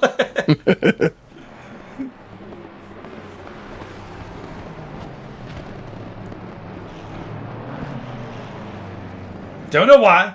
Everyone drops the goddamn pickles. I mean, they're heavy and they come in awkward shaped jars. If you buy the good ones.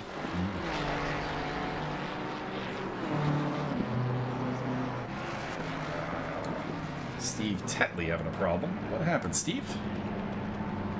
You run out of gas? You're so embarrassing. This is a weird spot to have a problem. Ran out of Colombian marching powder. He is rejoining now.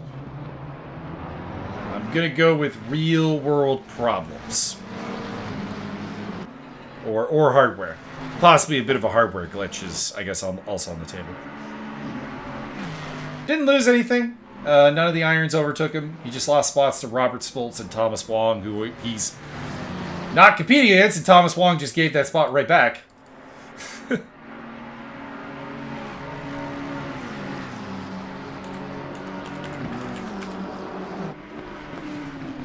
Also gets overtaken by Jos van de Velde and, most importantly, Kenan Dyke. Let's see. Roy Cunningham-Hilaire and Stipo Krakic are catching up to. There's got to be a gas problem for Thomas Wong. This has all the hallmarks of a car it's on the dregs. The gas tank is pretty empty. Well, maybe he needed more beans. We'll see. We'll see. Richard Oakes is officially your winner from Caden Scott. Lucio Condi will round off the podium, just hanging on against Pat Fortune. Thomas Hagen will probably be 5th. Jos van de Velde and Kenan Dyke. I don't think anything will happen here. These two guys are teammates. Imagine they just kind of lead themselves. Thomas Wong is still ahead of the battle between Cunningham-Hilaire and Krakic.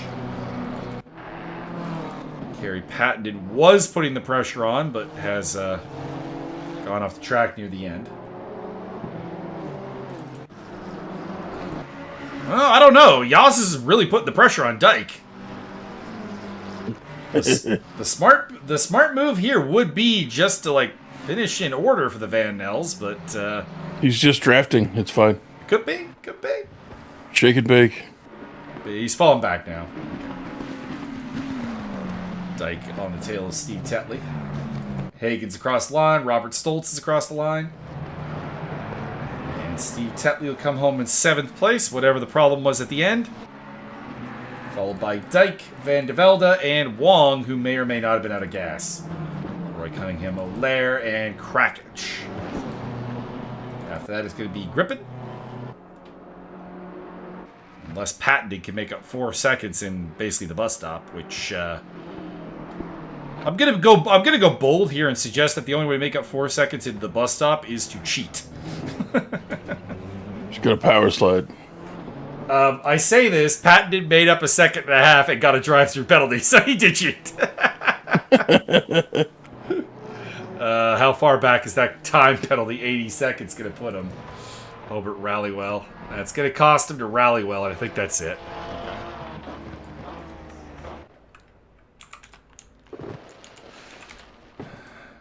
You know, Carrie, when I said the only way to make up 4 seconds at the bus stop was to cheat, I didn't mean do it. Not a recommendation. What was it? It was an observation, not a recommendation, sir.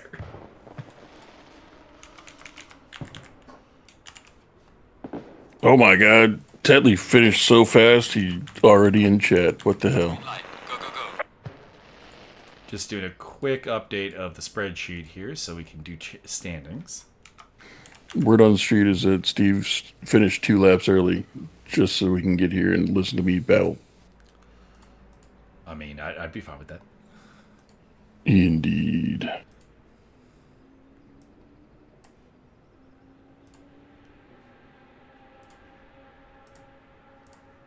We'll be right with the interview time momentarily. I don't believe you. You can not believe me all you want, but I don't know why you wouldn't believe me. Because I am very skeptical. I barely even believe in Bigfoot. That doesn't really sound like a skeptic. Hey, I'm willing to accept the fact that Bigfoot might just be, perpetually blurry. That's why he shows up in pictures like that. Maybe Bigfoot has like a really bad caffeine addiction, and that's why he's like shaking and trembling so much that it just shows up blurry in pictures.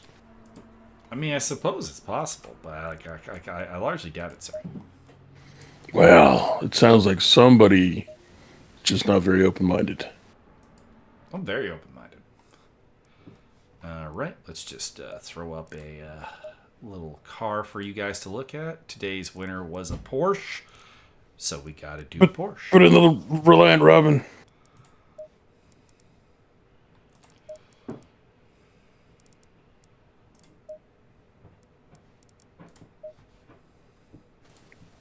I kind of like this livery. All right, Steve Tetley, you're up first. Today's Iron winner and first repeat winner of the season. Hello, Steve. We got a question. Well, for you. What was up? What was up there at the end? What was up with LaSource? I finished early, apparently. Ah, didn't realize he had a lap. I see. No. Well, crew chief said, "Yeah, good race," and I thought, "Yeah, fine, brilliant." Pulled in. And then we were just going, still on. So I think I lost a place, but didn't lose any iron places, so that's I guess all that's important.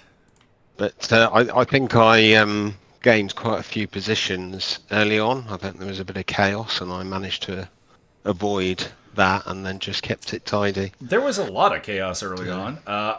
Hang on, I have it written down here. A car that was in 17th at Lake Home was in the top 10 by the end of the lap. It's a lot. That spar, I think. Yeah.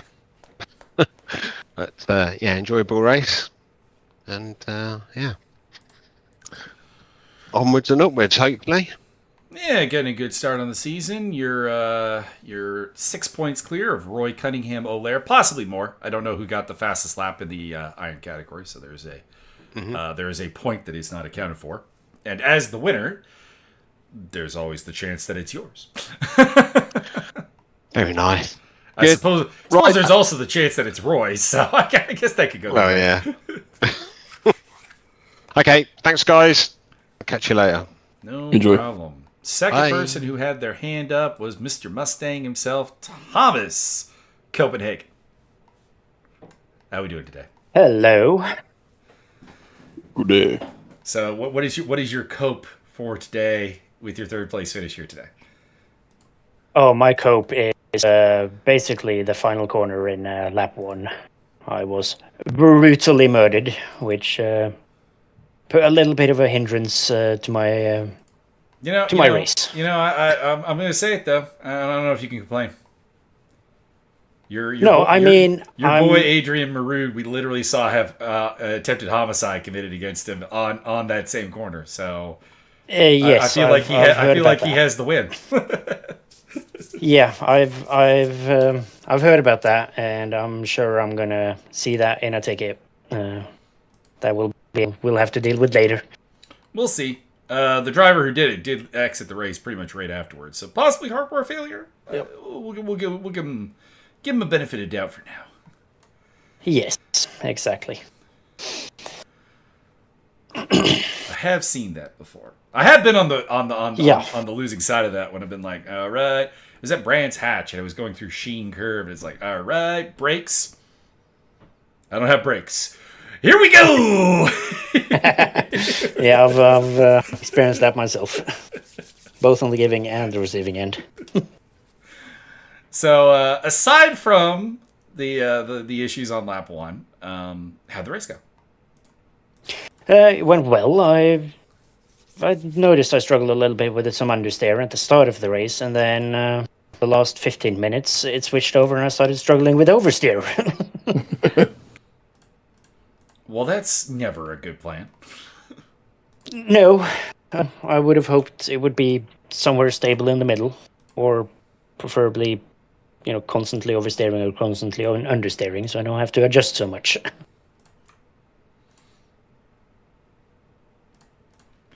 Well, that is sometimes how it rolls. Yeah, it is. So you're, let's see here, where are you in the championship? By my rough, unofficial numbers, I have you in second place. 6 points behind Richard Oakes. And 3 points right. and 3 points ahead of Hobart Rallywell. So yeah, that sounds about right. For someone who's not finished in the top 2 in either race, being in second place has probably got to be the best you can expect. Absolutely, it's important to stay consistent.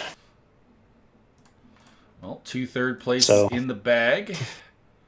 That is consistently pretty consistent. Absolutely.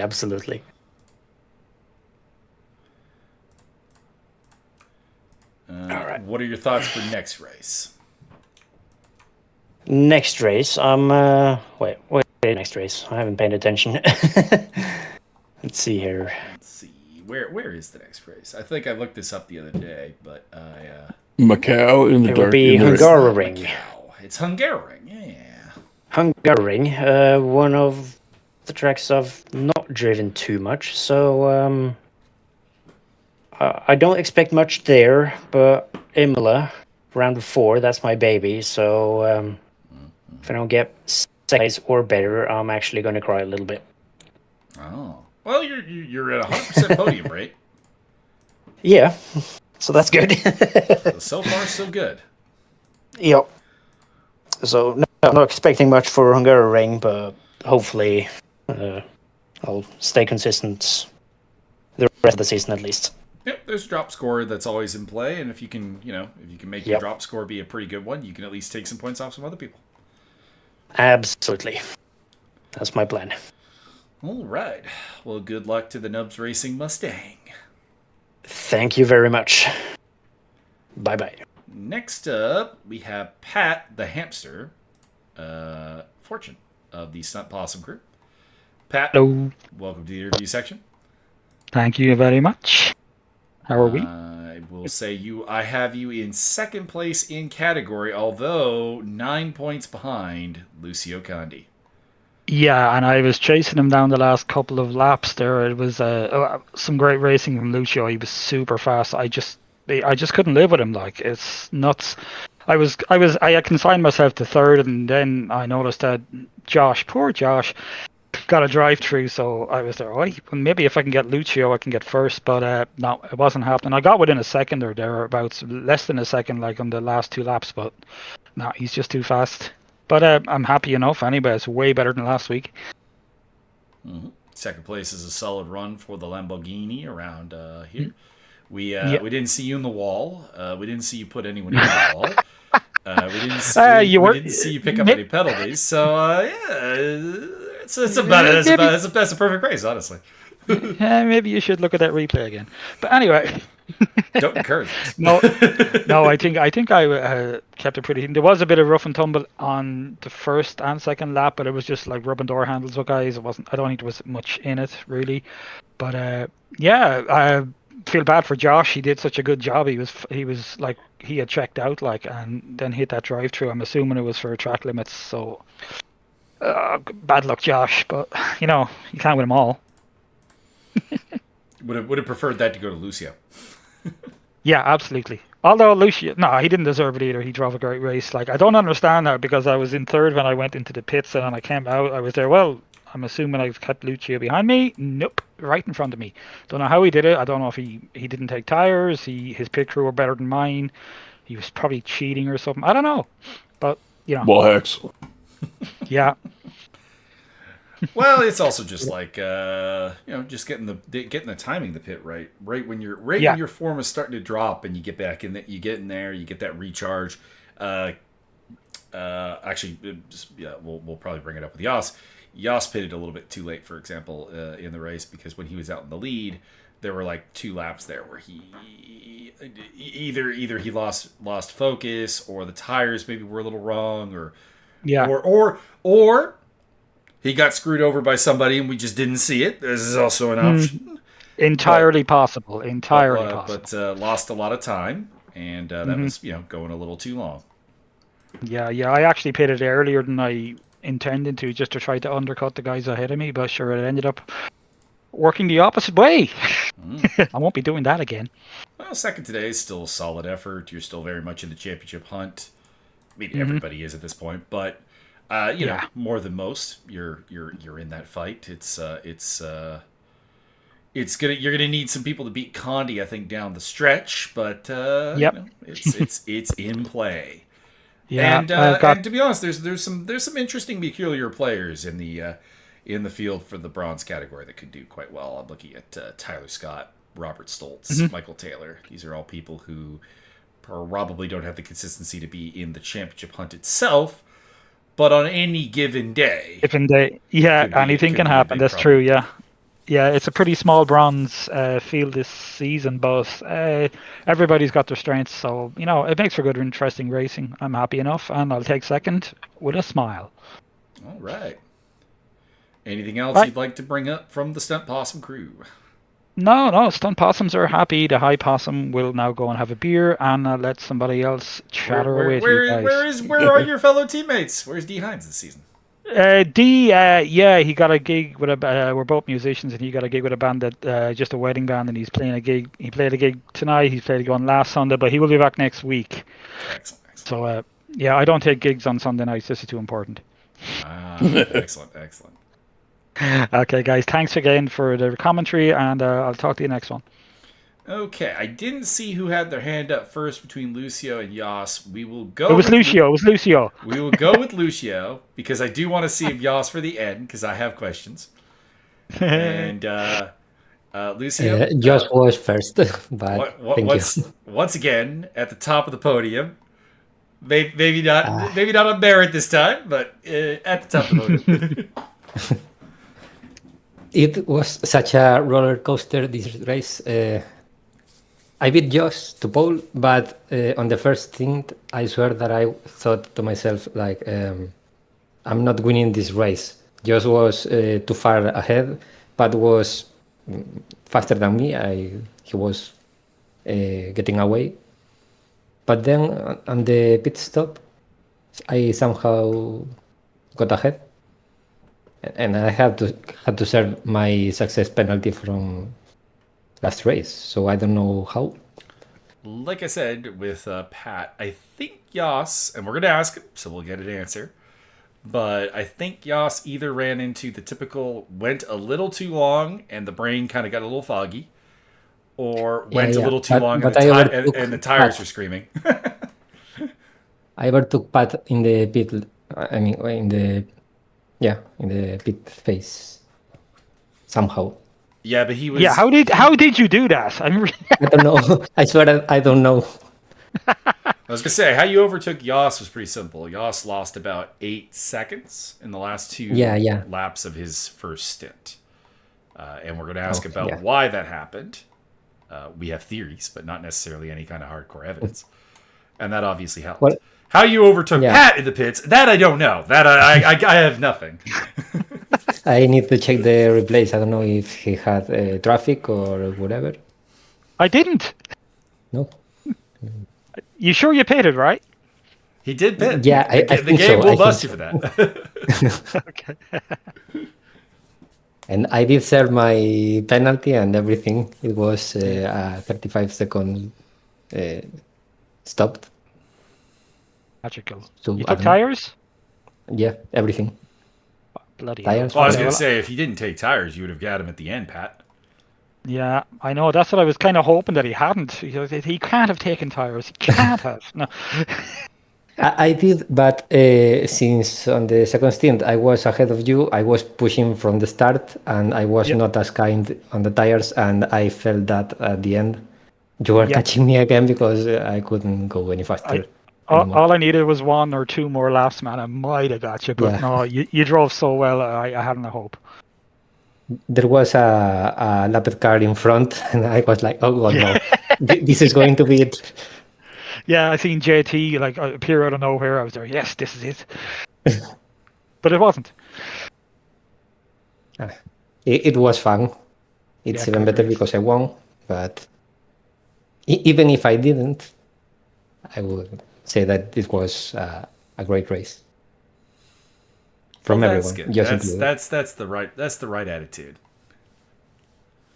I had 2 track cuts in Eau Rouge since the start, and I was losing a lot of time there every lap because I was taking it easy. I didn't want a drive-through. I mean, you say losing time, but Byron, do we have a head count of how many people planted themselves in the wall at Eau Rouge? It's at least 8. There was at Really? least 8. Oh, Oh, wow, I need to watch that replay. yeah. There were a number, so I mean, you say lost time. I'm not sure. I'm not sure that's actually accurate. You might have lost time, but a lot of people lost components. Yeah. There was a solid car of wreckage on that area. In fact, my urban myth is officially that the Mustang that Bearded X Badass was driving literally was made of those components. I didn't want the drive-through either, so I was just being careful. But I wanted to put pressure in Josh, so I don't know. Maybe it Well, worked. the key to going through Eau Rouge is to go as fast as you can without crashing and without cutting the track. If you cut the track or you crash, it doesn't really matter how fast you would have been if you didn't do that. Yeah. I mean, the theory is pretty simple, but you have to do it. Yeah, I go through Eau Rouge pretty granny, to be honest. Unless I really need that pace, because I'll lose 3-4 tenths in Eau Rouge in exchange for just not crashing into the wall. Thank you very much. Yeah. And not attaching a drive-through of death. It's worth it in the end. All right. Anything else you'd like to add, Lucio, as you take 2 wins from 2? Let's keep the streak from last season. All right. Do you mind if I win everything this season? I mean, I'd prefer a battle, but I mean, you know, it's not about what I want. Why Mind is he very much. still here? I have no idea why he left me here, but I'm still I'm gonna speak. No, it's okay. It's okay. Yeah, I mean, it seems to be really close this season. I mean, in quali, Josh beat me last race by 35 milliseconds, and today I think I got him by 75 milliseconds or something. It's really close this That's season. very close. There's not a lot in it, and then there's Pat obviously behind you guys, still putting up good times, and you've got the consistency of Robert Volt, and like I said, on their day, Robert Stoltz, Tyler Scott, and Michael Taylor are all very fast. Just about actually putting it all together for them, which I think Robert Stoltz did everyone today, had and the that's what chance got him on the to- podium. Yeah, that was surprising. We were all fighting for P3 overall. No, it was a very good day for you guys too. You were competitive with most of the silver drivers as well, which is very nice. All right, well, let's get Yas up here, That's everything for me. and we'll go through his interesting race because he had a shot to win it today. Overall, it did not come together. But Yas van de Velde, tell us about the race. Tell us about the end of your first stint, and tell us about the drive-thru, I suppose. Well, first of all, hi everybody. I stopped Hello. crying, so I can speak now. And let me tell you this: this is not how you become. How do you call it? How you win races? Let's say that way. This is not how You win a will not championship. become. You don't gonna be a champion like this. No. It was no, it was not good. No. But congratulations to Lucio and Pat. Yeah, I saw them so far behind. I thought, okay, this is my track, and it looked like it. But I went a little bit too long on my tires. I think 2-3 laps. Yeah, that went wrong. That was when it really went wrong. Yes. All right, so it was the tires that were a little bit done. And the drive-through, I'm assuming, was for track cuts? Yeah. 2 on Eau Rouge, and 1 on, where's the other one? I don't know. But somewhere. Probably, somewhere. I'm going to guess Blanchimont. Yeah, could be, yes. Oh, one thing, it was Oaks was behind me in the first rounds, I think. He was second. And he came, and he was faster. And I thought, he's Silva, I don't fight you. When you go, you know. But then I had to brake, and I think he was not using that I brake so early, or I had to brake again, and he went off. And I feel so sorry for him, really, because I wouldn't fight him. I had to let him go. I feel sorry for him. Well, sorry, Richard Oaks. If it makes you feel better, he did still win. The Rust Bucket did come home with the victory today. Yes? Okay, really good. Oh, I don't know. I put it out. I didn't see it. I don't know. So no, I feel really terrible about that. Yeah. Sorry. Well, it's all good. It's all good. And Richard's a friendly chap. He'll I think be. Oh, we didn't touch or something, but by my mistake, he had to brake, and he didn't expect what I did, so he went off, and that's shit. That's not good. But that's life, they say, right? Or racing. That is true. We do have an update that Michael Taylor has apologized to Adrian Maroud. Doesn't look like he had a hardware issue. It looks like he was distracted by something away from the computer, and that was the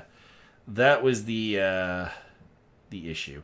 Looks like he's going to probably miss a couple of races, though, as he is going to get some support for the misses. So I think he has.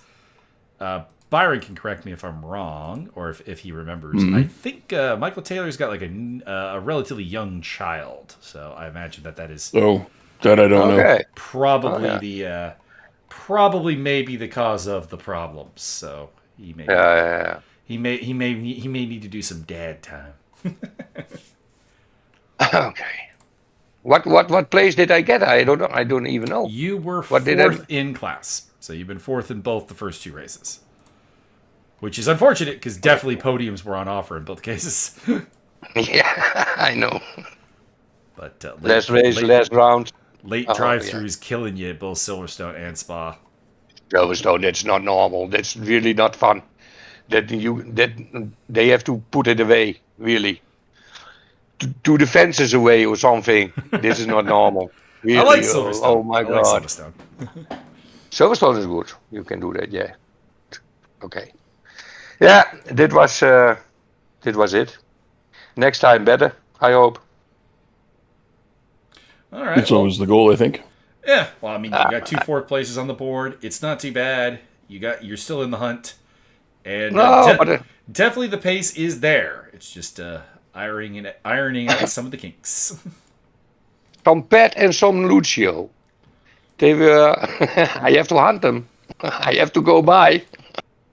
I've got you tied with Robert Volt in the standings for 3rd place right now. So. Okay. This is only the second race, is it? Yes. You're in between the two Robs. They're nice. They're ping ponging you around. Okay. Okay. Nice. Thank you very much, guys. No problem. And then I say to the next time. Indeed, on to the Hungaroring, on to Hungary, and a track I like, but a lot of people don't like. So we'll see. We'll see how things go. We'll see. Good luck, everybody. All right. Well, we leave round 2 with maybe not the most competitive championships that we've ever had right now. Plenty of time, but we have seen Steve Tetley and Lucio Condi both put up the double so far. I'm going to be honest. I don't know who's going to come to fight with Tetley for that championship. I was honestly surprised that he entered into this season as an iron. To be honest, I remember him being a bronze, but it is what it is. Maybe he'll get a mid-season promotion. Upgraded to molybdenum. We need to get bromine right at some point. Anyways, so guys, we'll be back at Hungaroring, I think next week. Yeah, I will double check. Hungaroring is going to be on August the 16th, which is indeed next week. So there we go. We'll be back. Me and Byron will be here to give voices, and hopefully we get some good action. It's been good so far. Silverstone was good. This was good. Even if the championships are drifting a little bit into a little bit of a course that I'm not loving, but the action has been good. The battles on track have been good, and the sportsmanship has been pretty solid as well. So that's good. Although we have seen attempted murder. That's always fun. Not for the one who gets murdered. That's true. Except you remember that, and then you have fun with it later. Evening, everybody.